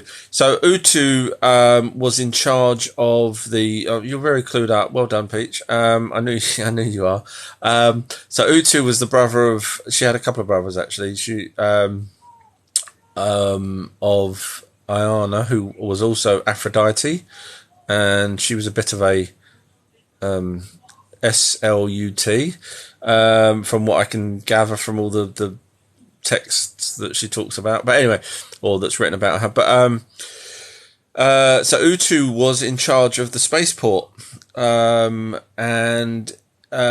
he does help Ayana throughout their journey. When I say journey, throughout her life, backing her up basically when she was having issues with. When she was having issues with Marduk. And when I say she was having issues with Marduk, I mean this lasted, 7,000, 9,000 years, something like that. So a bit of a long argument. But basically, Utu, he was in charge of the spaceport, and that's where Gilgamesh's mother contacted him many a time and said, please, please, please let Gilgamesh, day after day apparently, according to the ancient text, said, please let Gilgamesh go to the spaceport and go back to Nibiru. And eventually Utu agreed and said, okay, go on then. And that's when the Epic of Gilgamesh started. Well, it didn't start there, but that's where Gilgamesh had his epic journey with Enkidu, and came across a Minotaur, came across a giant type thing, came across... Now, if you read the Zechariah Sitchin's translations of it, there was a fire-breathing device because it was smashed into pieces. But other people's translations make it sound like it was a live creature. So I'm more on the side of, because it was guarding one of Enlil's hidden locations, I would have said Zachariah Sitchin is probably more right, fire-breathing device, as opposed to, because the way it's described in I know I've gone off the beaten path with Utu, but the way it was described in Zachariah Sitchin's wording was they tricked this or deceived this device. In other words, it was some sort of scanning device, and they managed to, hide from it and then smashed it into pieces. That's my take on it as well. That's what it makes more sense than a fire breathing, because there's no other writings. I know we could say dragons, but the original word for dragon was actually an asteroid with a comet tail, like a comet. So that's what a dragon was originally. So we've got no proof of a fire breathing anything whatsoever. So I would go along with that it was a device as opposed to a creature of some sort that could breathe fire. John says it's a giant pyramid in Bosnia, the size of a mountain. John's wrote, maybe there's both creation and evolution. I can't say there's creation, because everything that I've studied shows evolution, and the only thing so if I asked you where's the creation come into it, you'll say, well, because humans are here. Because you can't point to anything else. You can't point to a chicken, because we can go back, we can see their lineage for evolution. We can see lineage for pretty much any animal we want, except for humans, Homo sapiens sapiens. And so that's where the creationism comes into it. But, it's just the humans, and of course we've got stone tablets telling us that we was created by the Anunnaki, created using DNA. So if we believe them, which kind of we have to, because I've pointed out many a time that there's no one's going to write 100,000 of these things in brand new language, talking about a race that no one else knew about, and talking about planets that we didn't even know about until 100 years after these stone tablets were found. Then you kind of have to say, okay, well, there is no creationism. And again, if it was creationism, how did Hawaii end up with brand new species of everything, plants and animals, etc.? You can't have that. You can't have God coming back and just saying, well, for this one little island, I'm going to knock up some new creatures and stuff. It can't work like that. So, John has wrote, like how we play a God game, we create and watch it grow, and we can recreate a later time. You really think God came back and thought about Hawaii and thought, yeah, this could do with a little, touch up there? It's like The Sims, and or could it just been evolution? Because you've got to remember, humans have that fused chromosome, which you can't get without doing some sort of DNA work to it. AJNA's wrote, back to John, I would agree. If we look at the development of the zygote and the fetus to a baby, that would suggest it has both. Yes, it does, but it doesn't mean that it was created by an almighty being in 7 days. Ned Sparkles wrote Mud Flood. Yes, yeah, I've looked into that. It doesn't. It's so new, compared to the history that we have got, that everyone that survived would have had to have been told never to talk about it. So where did this information come from? Yes, the Anunnaki had a mud flood, the flood, and it covered over. Someone has sent you their previous, like Jericho, for example. They've found now underneath Jericho another ancient city. Someone has sent you now there's a WhatsApp. Sorry. Underneath Jericho is another ancient city. Now, the stone tablets talk about that. That there was the mud, the silt, and everything from the Great Flood flooded over their city, and Jericho wasn't called Jericho back then. So they, in the stone tablets, say they had to build on top where possible of the same locations. But I can't see a fairly recent in our history everyone never talking about this mud flood that had a different alien race or another civilization that we didn't know about. I think it's too. I don't think it. No, I can't. I still can't see it. For those of us interested, do go and Google it, but I can't see it. There's no proof other than mud. John has wrote Antarctica may be the edge, but then what about the ocean? That's got to have an edge, doesn't it? If we're a flat Earth, I'm guessing you're referring to a flat Earth. So the ocean has to have. It can't just be. Everyone keeps fixating on the Antarctica for the flat Earth or the dome. But if you're referring to the flat Earth, then it has to be flat everywhere. It has to have an edge everywhere. So it can't just have an edge just because Antarctica is now a no-fly zone, and that's what given people. So yeah. Okay, sorry. Daniel's wrote. Hi, Daniel. I think I've seen you before. Have you had any physical sightings of aliens in the last few years? Not in the last few years. Maybe 2009, 10, something like that. 10 years ago. What's your opinion on the H monument? Sorry. On the H monuments. You're referring to, is it Göbekli Tepe? If you are, you're the first person that's ever asked that question, and I love it because normally I get people asking the same sort of aliens and stuff questions. So if you're referring to those, they are absolutely fascinating if you're referring to them. They basically are cut with, again, precision. There's some holes in them as well. For those of you who don't know, I don't know what you'd need to type in, but these are blocks. Now, unfortunately, I don't know if you're aware of this, Pete, but they were moved from where they originally were by the government. So where we're looking at them now, and they're all stacked up and everything, it was a real shame because it throws off what the actual intent of those things were. Really annoying, because if they was left where they were, then we could have said, aha, astronomical or whatever. But they're all over the place now, and that's a real shame. So I can't tell you what they are because they are now not in the location where they should have been.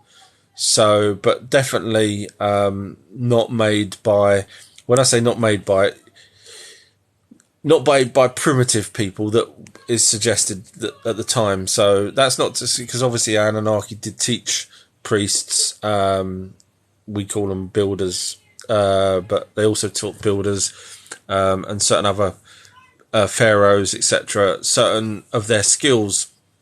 So, masonry was one of the skills, very, very important skill. So, it's not to say that the race that was there that did these H things did it on their own. They possibly could have, using the advanced technologies or techniques that were shown to them. But the problem is they've been moved, and it's so difficult now to know what it was. So it's a real shame. But excellent question.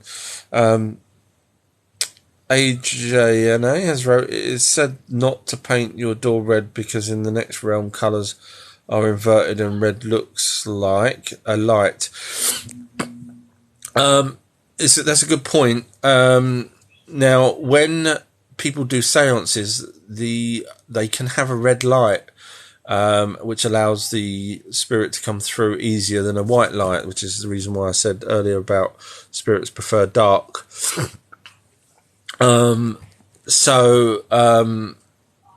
Regarding colours, the thing is, with a spirit, they can come through the wall, they can come through the back door and never see the front door. So although it's a nice idea, it doesn't, and spirits can go anywhere they want. So I don't see the red being a bad thing for them, or in a colourway, in a light. So they could quite easily just bypass the door and come through the chimney if they wanted to. Sorry, just scrolling down. My God, there's 99 messages again. Sorry, I did say I'd really be quick.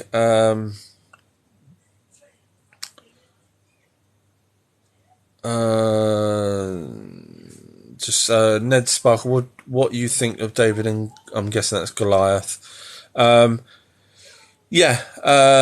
mentioned before that they found pottery that was dated 70 years approximately after the time of Goliath, but they can't exactly pinpoint the exact time of Goliath anyway, so I don't know why they say it's within 70 years, because that's them guessing at a guess, really, so you can't say anyway. But yeah, so there's the word started to spell out on this pottery Goliath, so they assumed that and it was just outside it was in the location of where the supposed fight happened, but outside of the city wall type thing. So they researchers believe that it was people selling pots with the names of the giant on it, which is quite interesting, because there you go, you got the first Star Wars merchandise going on there, but not Star Wars Goliath. But he's supposedly only 8 foot, which is interesting because the Anunnaki were only 8 foot. So was he a Anunnaki? Was he a Nephilim, which was a son? It would have been a son of human and an Anunnaki. So there's no one can really say who he was, but I'm guessing he wasn't part of the Anunnaki. Just even though he's 8 foot, and that would have made him the size of an Anunnaki type thing. But I think he probably was an offspring, because the Anunnaki, there was only like 300 of them at the time, give or take. So to lose one of them to go off and do stupid fights would have been stupid. So yeah, I think he was probably not Goliath probably wasn't very intelligent, and was doing that to either in prison to do it, or was doing it willingly, because if you go along with the giants theory, they were cannibalistic and would quite happily kill people. So if he was at one of the giants, then he would kill people. Pete's wrote the fire chariot was a rocket. Yeah, so obviously Eric von Donihan, I can never pronounce his surname, so sorry. He obviously done the book Chariots of the Gods, and the title of that is because when you forget the Bible, but when you read the ancient texts, it was transcribed. The spacecraft was transcribed as chariots. So obviously, when you've got fire coming out the back of a chariot, so when the Bible talks about the chariots and fire and everything, it's obviously a spaceship, which makes kind of sense. Just scrolling down, Pete says they say the Bigfoot hides within inner Earth. Not heard that. I've heard them hide under trees. I've heard them hide in caves. I've heard them hide in underground old mine shafts and things like that. Never heard them hide in the inner Earth. I'd be interested to know where that kind of information would have come from, because the people that have stayed with them have never said people that was either kidnapped by them or voluntarily went with them. They have never said that they went to an inner Earth, so I don't know where that would have come from, whether it was just made up to sort of coincide Bigfoot and the inner Earth, just simply because we can't find Bigfoot. I can't see how that would... I can't see where that would have come from. I think that might have been just someone coming up with that, and then loads of people then following on the bandwagon on that. The logic isn't there, because you would need someone to have been testifying against that or with that for that. But I don't think I've ever come across anyone that has said they've seen a Bigfoot in the inner Earth, because straight away that person would have been over the news saying that there's an inner Earth, let alone Bigfoot. So you've got... do you see what I mean? The logic doesn't stack up. Someone would have had to have known about the inner Earth then. Yeah, it just doesn't stack up. So I would say that's false. couple of people talking to. Peaches wrote, "Love for you to talk for an hour on a subject of your choice next time, please." Oh, yeah, I know. That's why I'm doing the website, actually. Excellent observation you done there. Yeah, there's things I want to talk about, but I can't just do a live waffling on because it's really unfair. So this website I'm doing, I'll just pick subjects and just go through for people if they're interested in it. And I also will be getting my daughter on, who we've just got to wait for my boy to go to his overnight thing that he goes to. And then my daughter will come on, and she is a practicing witch. I always knew she was a bloody witch. No, I'm joking. She's a practicing witch, and she does the tarots and stuff like that. And I've had some good debates with her, not debates, but conversations with her, you know, and she tells me stuff and I'm like, hang on a minute, that kind of makes sense, you know, because obviously when someone says a witch, it kind of, you know, yeah, it sounds stupid, but a lot of her stuff is grounded in, or a lot of that, not her stuff, but a lot of the stuff that she's learning is grounded in stuff that I kind of have covered. So it's really interesting. So yeah, I want to get her on for sure, doing a live. It'll probably be a Thursday. I'm trying to see if we can do it this coming Thursday, but it will be UK time. It'll probably be something like 6:30, something like that, if I can. But I'll put a video up prior, once I can nail the date and time, to let everyone know. But that'll be a really cool live chat, because you can ask her the things that I was asking her. Just scrolling down, people chatting to each other. Daniel, I've had a sighting of free-flying little Tinkerbell-like things that look so pleasant faces. That look, but no, I'm guessing that should have been a not, but not so pleasant faces for little Tinkerbell things. Do they fly? Are they? You wrote free flying little things. Okay, I'd be interested to know where that was. You know, was it daytime, nighttime? Was it back garden? Was it in a forest? Was it near fairy rings? I don't know if you guys know what fairy rings are. If you don't, quickly Google it. They're very interesting, fairy rings. But yeah, so I'd probably like to know a little bit more on that. I've not heard of someone seeing 3 of these type of things, so I'm interested to know a little bit more. Daniel is carrying on, actually. Basked in the light of, basked in a light gold light, but were see-through. Any ideas what they are? No. To be honest, I mean, if you was talking little people, I could have gone on for hours talking about little people, you know, from different cultures and stuff like that. But no, not come across that. Now you have got the guy that killed in Mexico. If you've watched my videos, you'll see he burnt through acid over it. He caught this little creature, and supposedly it had wings prior to that. And in fact, who is it? One of the good researchers has got a skeleton of a little fairy, supposedly, or a little person, but they believe it had wings because they took it to various doctors and stuff. I can't remember which particular researcher has that. They somehow managed to acquire it off someone. So there are stories of these sort of things, but I've not heard of someone seeing them live, as opposed to, you know, capturing dead or seeing skeletons of them. Be interesting to know how big it was. I've heard someone, remembering back now, I heard someone saying that they shot at something that was flying, small, but yeah, I don't know if it was the same sort of thing. Sorry.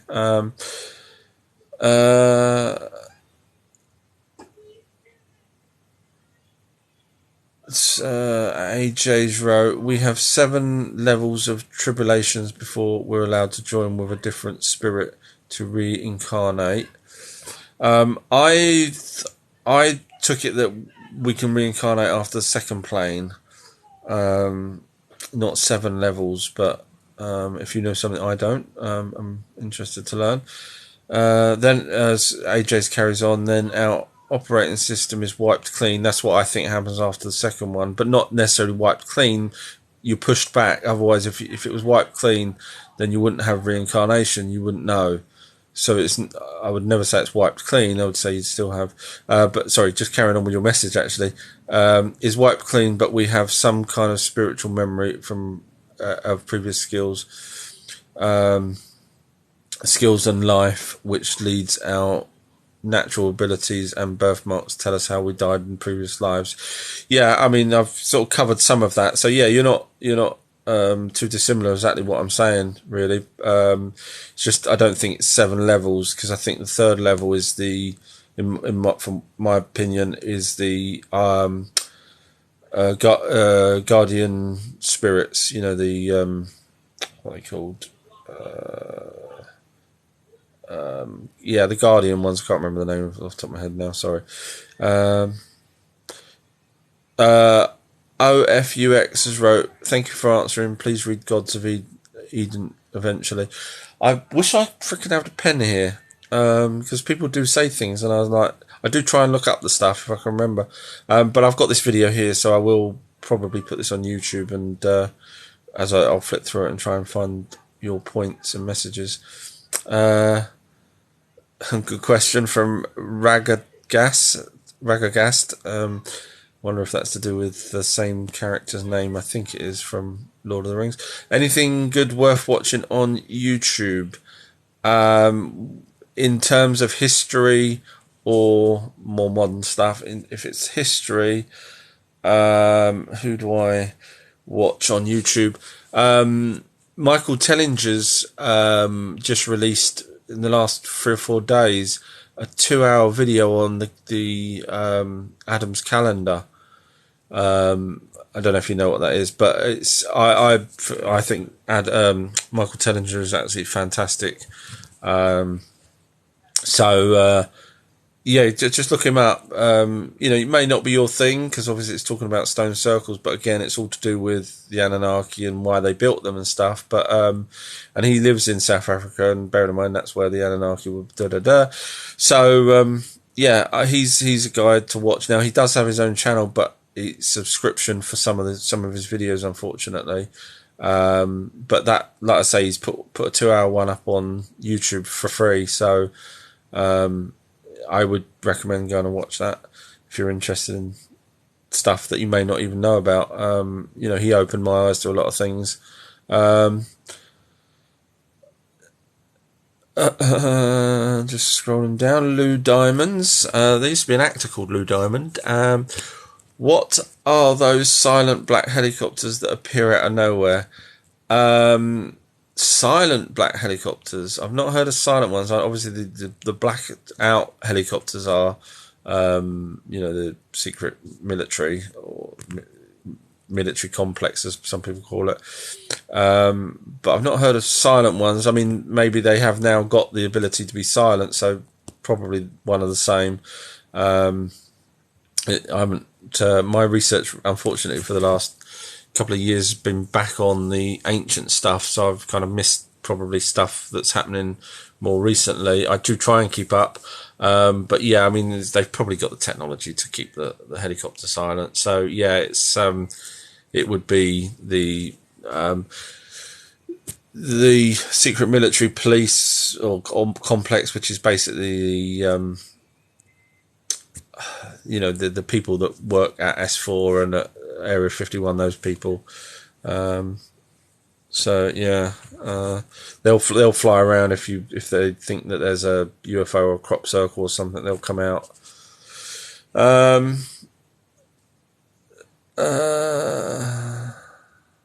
Just scrolling down. John Lillies wrote David Icke. Very quickly, 50% of what he says I agree with, 50% I don't. He probably doesn't, wouldn't agree with my stuff. But some of his stuff's really on the button, and he's fantastic on some of it. He sort of goes off on a bit of a tangent, in my opinion. But he may know more than me. John has wrote, it does make sense. There is evidence of civilization under mud, and we're a lot more advanced. I'm not sure if you're referring to the mud flood one now or the Anunnaki where the floods were. Just scrolling down. People chatting to each other. No one wants to talk to me. Just joking. Just trying to read things because there's 99 messages. And the other day when I was doing this, I can see it 99 messages. Obviously, you're probably looking at the last message. I'm still way back. Forgive me, because I know people say, "Oh, he's not live." But the other day I was scrolling and suddenly the 99 just disappeared. It cut off. So maybe there's a cut-off limit for questions. So I'm going to have to be really quick to not let that disappear again. So I like answering people's questions if I can. So I kind of need a question. Some people just sort of saying one word, and I don't want to waffle on about something if it's not what they're referring to. Sweet Starlights wrote, "Where you think we come from?" So technically we're from Earth, but the Homo sapiens sapiens were mixed, written in stone. Scientists also agree that there's a missing link. And we all started over in Africa, which makes sense. The Homo sapiens sapiens. So for all the reasons, we are hybrids from the Anunnaki and the Neanderthals. I've narrowed it down to the Neanderthals. There was other hominids around, but I think it was Neanderthals from the descriptions that they give of the fingers and stuff like that. Sweet Starlight wrote, "Laugh out loud, the Egyptians worship aliens back in the day, just saying." Instead of replying to comments, I'm just going to try and, because I don't want to lose all these questions, so I'm just going to sort of whiz down. I'll read out comments, but I'm only going to try and reply to a question. Forgive me if that's upset anyone. Tell us more about RH negatives. I saw something about our blood being in demand. That's from Car Touch. So, bottom line, my research brings me to the conclusion that the Anunnaki's blood were RH negative, which explains why it wants to kill babies in humans, because no other species does that. If you watch my videos, I point out why I think it's the Anunnaki's blood type and where it started from, which was actually the same place where Enki had his first child, and all that kind of stuff, Adam and Eve, blah blah blah. So yeah, basically that's why I think. But have watched my videos. Sorry if I'm rushing. It's only because I don't want to forget anyone. Nicholas has wrote, "What's your thoughts on flat Earth?" Already mentioned it earlier in the hour or so ago on the live chat, but bottom line, no, not a flat Earth. No one's ever come back and said they've seen the edge of the Earth. So anyone can just take a plane and just keep flying if they wanted to, just to prove that. No one's ever come back and said they've seen the edge, here's the edge, or hit a dome. No one's ever hit a dome, regardless of what people say. No one's hit a dome, because that person then would have come back and said, "Oh my God, there's a dome," and everyone would have went there. And it's not like a Bigfoot that moves. The dome would still be there. So you just need one person to hit the dome, but no one ever has. John, no, I read about the deep earth excavations. They were found evidence of instant stone creation. So I'm not sure what that was referring to. Rox has wrote evolution. John's wrote, "There's evidence deep down that some things just appeared one day, so maybe it was created, then evolved." I mean, you can't say there's evidence that something just appeared, because you would have had to have been there to see it just appear. Sorry, I don't mean to sound like I'm being rude, but the logic isn't there. Otherwise I could just say, well, something's just disappeared. I would need to know that I saw it disappear. Otherwise I could have just misplaced it. So you can't say unless you was there. And if it's ancient, humans weren't around, so you can't just say something appeared, because if it's there now, what proof have you got that it appeared? Sorry, it's just I just need proof. You can't I can't have where someone sort of just says, sorry. I don't want to be sound rude, but that's just my take on it. You obviously have a different one. Rooks, but you've never been to the end of the ocean. I'm guessing that's referring to someone else. And then Johns wrote back, exactly, none of us know because they won't let us go to places they don't want us to see. You got to remember, people's been sailing for thousands of years. Before, the Illuminati, before the 13 families and all this kind of stuff. So I know people saying, they're not going to let us sail off the edge of the ocean, but they're not. Let's be honest. There isn't a whole armada of American warships all dotted around the ocean to stop you from going off the edge. They're not. You see what I mean? They can't. How are they stopping them? What? The ship's going the wrong way, gets lost, and they say to them, "Oh no, you're going the wrong way." They radio over and say, "No, you got to turn around." I don't get it. There's no. You can't. The Earth's quite big. It's the circumference is approximately 24,000 miles round. They're not. You can't build a wall to stop boats from finding the edge. I don't know. Sorry, it just doesn't make sense to me. Just because someone's not found, because I'm just reading on their messages here. Rooks has wrote, I'm guessing this is a dig. As soon as you realise you know everything, you know nothing, mate. No, I just go by logic as well. I can't help. The logic sometimes isn't there. Do you believe there's been 1,000 years added to what we've been told? That's from 2. Do you believe there's been 1,000 years added to what we've been told? I think if you're referring to ancient history, yeah, it's possible they've probably, to be honest, I think they have the dates all wrong anyway. I mean, I was just mentioning earlier about the woolly mammoth, how they now admit that the woolly mammoth lived way, way longer than they thought, and they've done that with mummification. They said that they thought the mummification stopped at a certain point and it's carried on a lot longer. So mainstream really haven't got a clue, or they're trying to deceive us. Certain people are trying to deceive us. AJ's right, I had to take a call. What did I miss? So most of the same sort of questions you've probably already heard earlier on the day. Did you read my theory on reincarnation already? Oh, yes, I did. Yeah, I said I don't think the 7 planes. I think other than that, everything else you said. I don't think it's 7 planes when you get to not be existent anymore. And you wrote about wiping down. I know you did say then that you keep some skills, but I think that I think it's 2 planes, and then you're gone. Only because once the clairvoyants try and talk to the person, and spirit says no, they've moved on. That's it. You can't get to them. So, I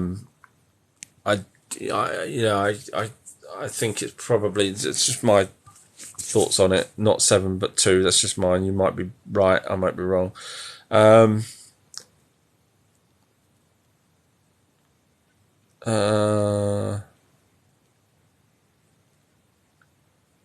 Sorry, there's a couple of people talking about private parts there. Rocks, what's the source of the original Bible? Is there one? Okay, batteries just hit 20%. Yes, the original source is the Sumerian cuneiform, and then it was translated into Babylonian, and then it was translated into Aramaic, and then it was translated into Hebrew, which then turned into a Bible. But the original Bible technically is the Lost Book of Enki, which is really weird because I don't know how they can say that. The more research you do, even though the Lost Book, not Lost Book of Enki, the Book of Enoch is supposed to be the original Bible, and the Ethiopian Bible still has that in it, as well as some other texts. But when you read the Lost Book of Enki, that has pretty much everything in it that the Bible has, plus more. But when you read the Book of Enki, the Book of Enoch, it's got hardly anything in there that the Bible has. So I don't know how. I know I've said right at the beginning of my videos, that the original Bible was, and that supposedly is, but in my opinion, you can't have the Book of Enoch as the original Bible if the Bible ended up taking it from the Lost Book of Enki, because everything else is in, they've got it a bit wrong because of the translations and everything else. But so I don't know why they would have put Enoch's book in there, because Enoch's book's generally about Enoch and him chatting to his angels and going for walks with angels and being taken up by an archangel into heaven, which is space, and so on. So Enoch's book's not really that important. So why that's in the Ethiopian Bible, it doesn't even, it doesn't make sense to me. Sorry, just scrolling down.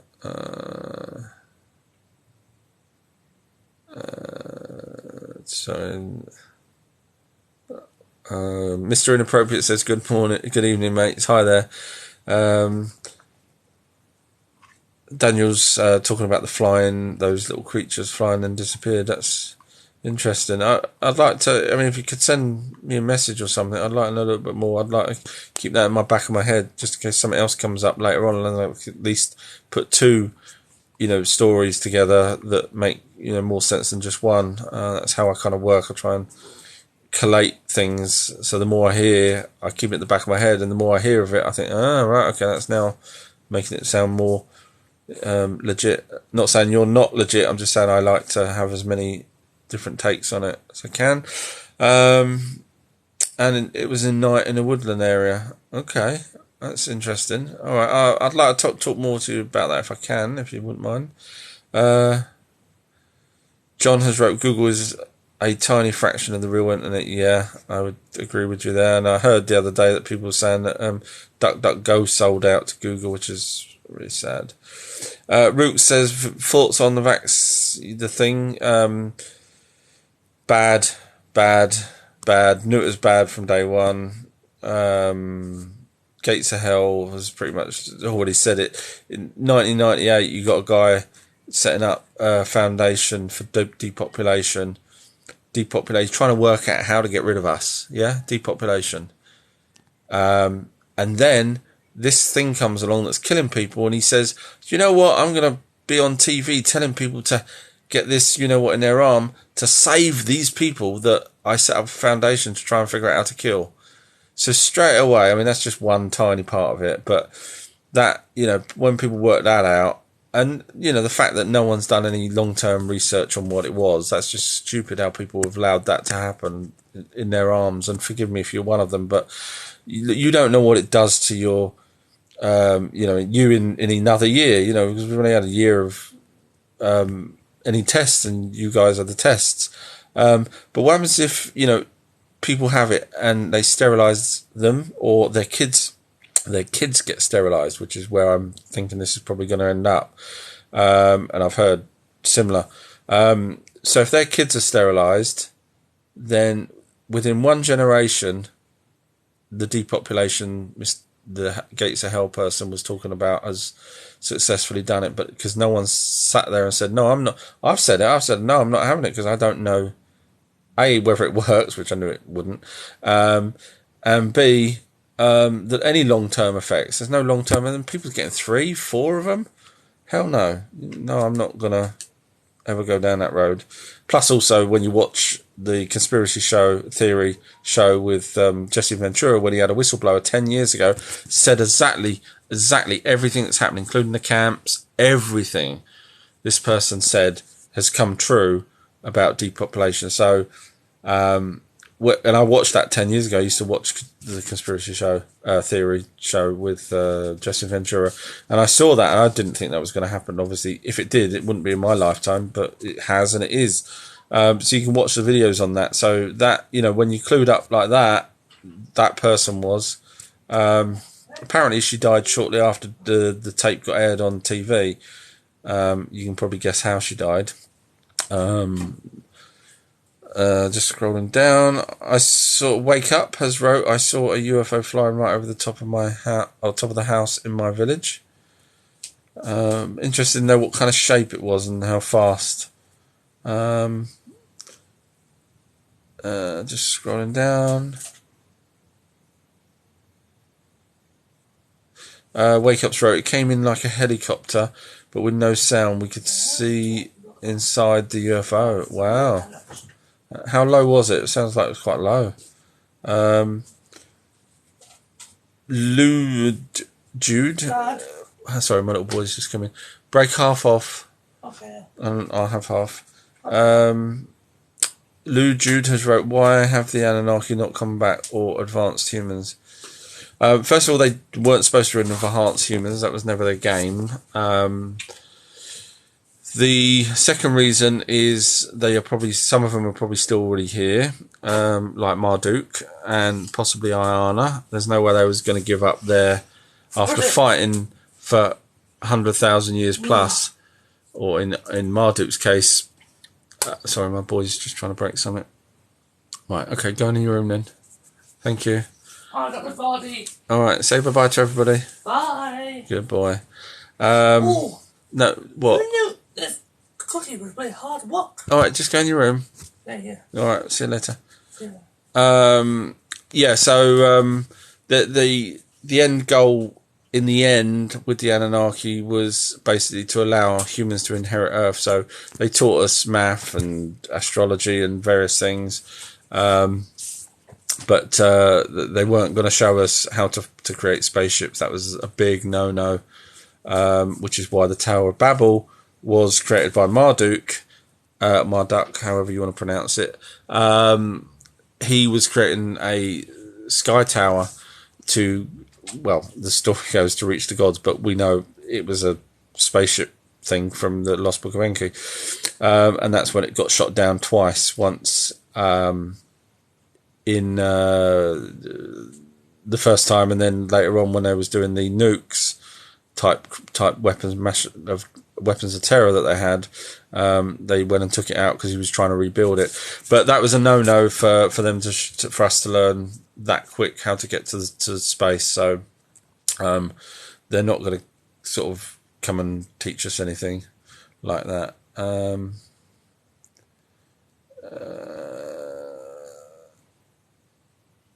Just scrolling down, people chatting to each other. Wake Up's wrote, I didn't sleep for a few days because I felt like I was being watched after that. That's referring to the UFO. That's pretty scary. If he was in that frame of mind there, that's sad. AJ has wrote, before there was a Africa, there was a Pangea. This is where the Anunnaki crash landed. Well, the description, because they even draw maps in the ancient stone tablets or clay tablets, it was right near, well, basically the Euphrates river was right near where they landed. They didn't, so Alalula didn't crash, but the second lot that came down with Enki on it, the 50 Anunnaki, the ones that catalogued for 6 days and then decided to have rest for the 7th, the map and the description say that they actually landed on water and waded across the water to the land. So in other words, they was right near. So I don't think, in my opinion, that it was anywhere else other than Eridu, which is, if you just do a map and you'll see Eridu. I know about Pangea, but yeah, I think it's that area there. Check yours wrote, is Obama a lizard? No. The reason why is I don't think we've got any lizard people really, because if the lizard people were in control enough to be able to simulate someone, then they would just tell those people what to do, and instead of risking being in front of a camera in front of the whole world and something happening and they suddenly revert back to a lizard, the logic isn't there. But if they were in control, they would tell Obama what to do and say, instead of becoming him.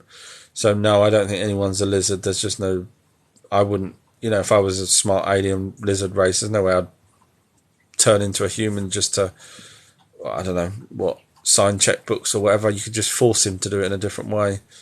Two has wrote, have you ever considered the Coney Island including babies, that a baby meal, like a puppy meal, but babies? Don't really know of that. Anything to do with sort of kids and that, I avoid. and that goes down to some of the groups, the sex, SECT, not SEX. I avoid, when it starts going into their rituals with children. I can't do that. I can't look into anything where there's kids or babies, I'm afraid. AJNA, the crash landing of the Anunnaki is what started the content of Pangea to divide. No, I mean, they described their craft as 50, able to carry 50 Anunnaki. I don't think that would have created a whole continent to divide. Have a read of, AJ, have a read of The Lost Book of Enki. When you read it, everything, ties up with their drawings, their carvings, and where the buildings were first built. It just does. You've got the ancient buildings and everything that were exactly where they said that they were. Just scrolling down.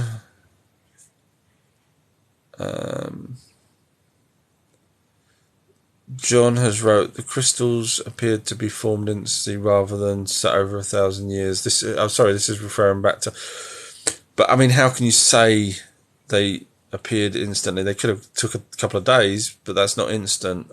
I still can't see how you would know that something appeared instantly if you wasn't there to see it. Sorry, I don't mean to sound rude. My brain just doesn't work in that way where someone can say they've seen something happen, but no one was there to see it happen, but it did happen that way. Sorry.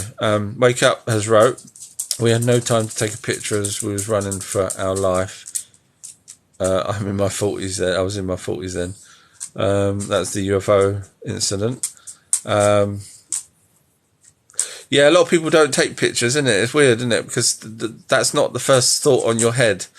Believe it or not. I know people say, but you've got a camera phone. That's shock and awe is probably the first thing that people see, if they see something that's not natural.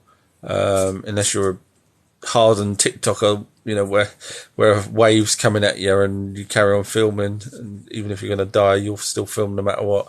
But most people are just like, oh my God, what's that? And then after it's flown off, I should have got my camera. Are aliens demons? That's from Dre. No, there is no such thing as demon, believe it or not. The first word for demon was a meteorite. That was written in stone tablets in the cuneiform language. Somehow demons has been associated with evil. And, like Mr. Gates, for example. But, if I said to you, describe a monster, you couldn't.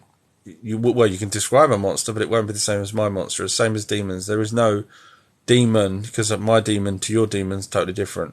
So it's really just an evil thing. So it's more of a demonic in terms of evil than it is an actual entity itself. So then you have to ask then, are aliens evil? Some are, not many races, but some are.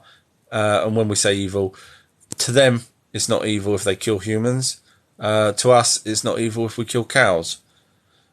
So, what's evil to them is slightly different to what we would say. But a majority of the aliens, from what I understand, are peace-loving and just want to trade. And Rook has wrote exactly the same thing. I believe there are good ones and bad ones, yeah. People replying to each other. What is Bigfoot? Bigfoot is, and that's from Dre, Bigfoot is a alien, believe it or not. They fly around with the little greys, have been seen many a time. Even children have seen them, coming out with the little greys, and loads of people have seen them coming out of UFOs. The ones that are here crash landed approximately 10,000 years ago, give or take. It was a prison ship. We know this from people that have actually spent time with them.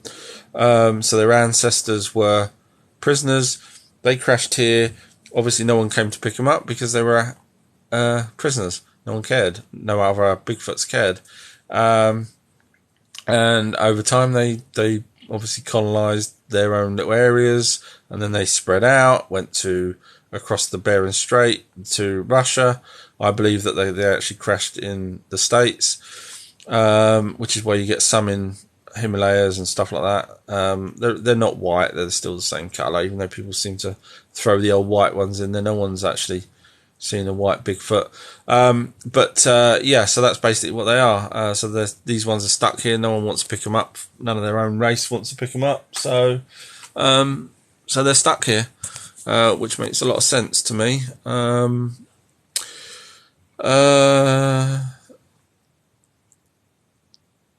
Wake Ups wrote DNA.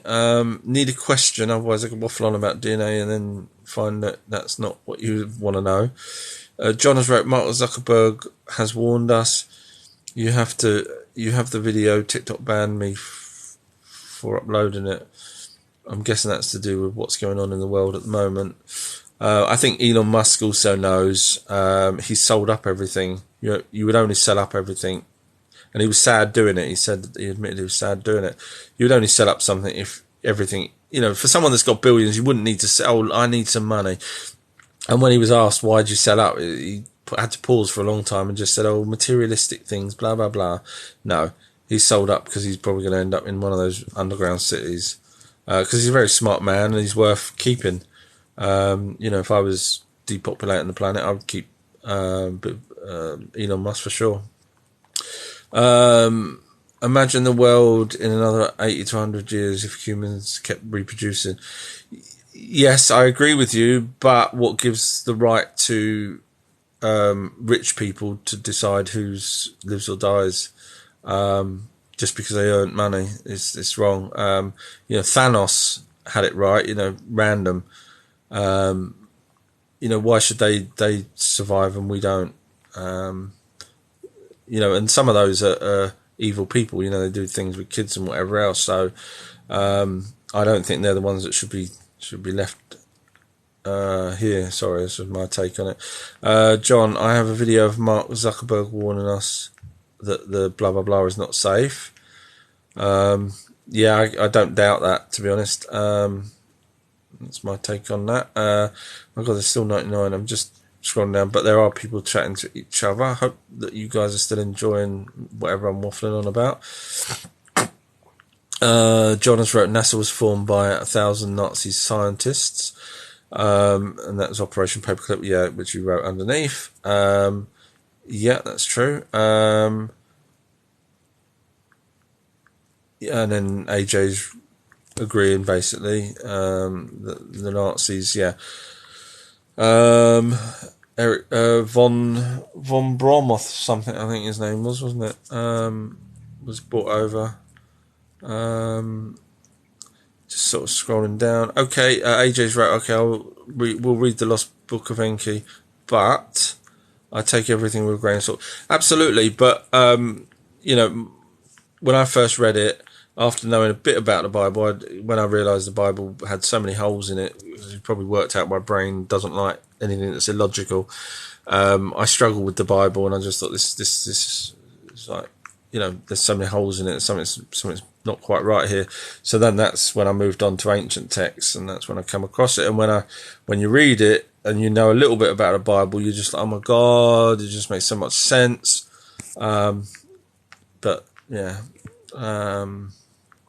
Gilmore's wrote, what is the Book of Enki? So it's basically a transcription, transcribed from the ancient Sumerian cuneiform. When I say Sumerian, it's the Elohim, but it was found in Samaria, so everyone calls them Sumerian. The cuneiform tablets were translated by various people, but one of them was a guy called Zachariah Sitchin, and he converted that into a book that we can actually read, which is nice. And the fellow scholars that can also read it agreed with mostly what he said. There's a few words here and there that might have been slightly different translation, but they can't argue with it. Otherwise, they would have all debunked it. But you'll get people saying it's debunked. But when you do the research, you find out that these people were probably funded by a university that's funded by the Rockefellers, who blah blah blah, who doesn't want the whole. You can always research like I do, but. So basically, it's the there's audio books and there's books of it. Have a read of it. We'll watch my videos, 'cause I do sort of cover the content of it as well. Your jaw will just drop when you hear everything. It just makes so much sense, and everything makes sense because where the stone tablets have the drawings and the carvings, as well as carvings on the walls and everything else, everything matches perfectly. And that's why, I go with that. AJ's wrote, describe a monster. That's what I was saying. And I'm guessing you're a woman. Forgive me if I'm wrong.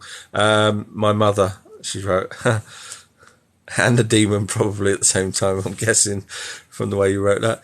AJ's wrote, if the Anunnaki crashed on Pangaea, that would explain how the pyramids were so widespread apart now, all over the world. Yeah, the problem is that I can only go by the text, because obviously if you can show me something where it says they crashed, I'll be more than happy to look at it. But the problem is I've got ancient texts, it's my battery popping up, ancient texts that say exactly what they did, so one of us is wrong. So if you can show me something where it says they crashed on Pangaea and caused the continents to split, etc., and that the pyramids are wide apart because they crashed, then I'd be interested to see it. But it doesn't. Yeah, I struggle with that. Sorry. Easy Wave Riders joined. Hi there. My battery's on 10%, so I will go as quick as I can. How do you think that we went to the moon? Do you think we went to the moon? Possibly later mission. Don't think we went on the first one. That's if we did at all. I think if we did, it would have been the later missions. John has wrote, yes, the Bible has been edited way too many times. Yeah, I mean, Romans. You've even got the King James version. Why is he knocking stuff out of it?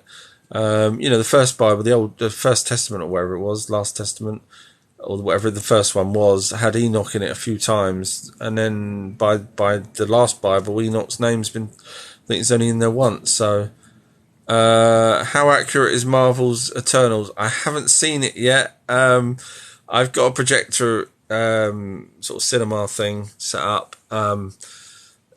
Nothing. I haven't got a spare room or anything. It's in my bedroom, and I was waiting to watch it on a big screen, and I haven't done it yet.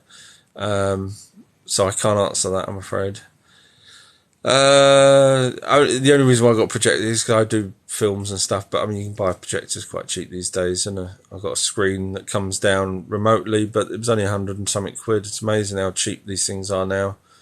Back in the day, it cost me a fortune to try and get a 16mm projector and film and stuff, but that's me waffling on about my other life. John has wrote English, which doesn't even come close to translating it properly. That's going back to the Bible, I'm guessing.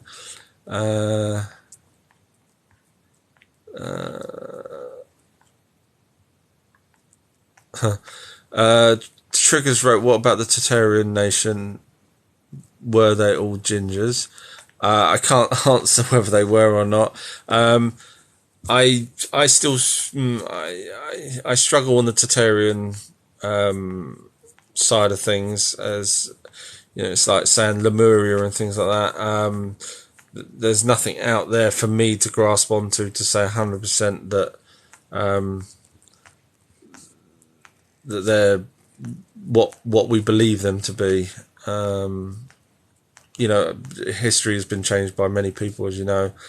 They could have been something slightly different from what we're told now, or what we believe now. AJN has wrote, challenge accepted. I think that's referring to someone else. John, right. I need to go somewhere. See you guys soon. Thank you very much for coming, if you're still here listening. John's wrote, I have a projector too. Wow, there's 99 messages, and are you psychic? Because I only just mentioned the projector, didn't I? Wow.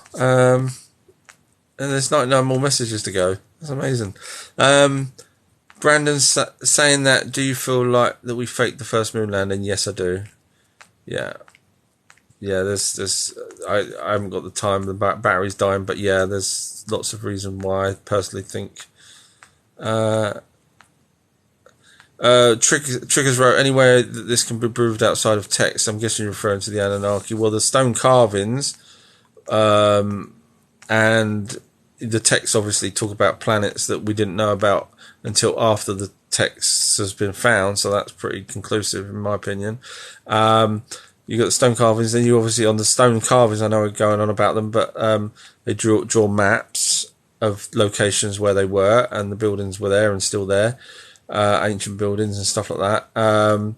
The elongated skulls is another bit of proof that some alien creature was here. When I say creature, it does look like a human skull, but elongated. Now, if you go back to Anunnaki, to Tutankhamun, his mum, Nefertiti, and his dad Akhenaten. I love saying that word, Akhenaten. Sounds Scottish. They have elongated skulls, and when you read the texts where they talk about that they manipulate the DNA to create the pharaohs or the kings, you then think, okay, so we've got these skulls that are not quite human, and it's not headboarding. There's certain sutras missing and various other things. So, yeah, I think there's enough proof out there to say that there was an alien race that came here.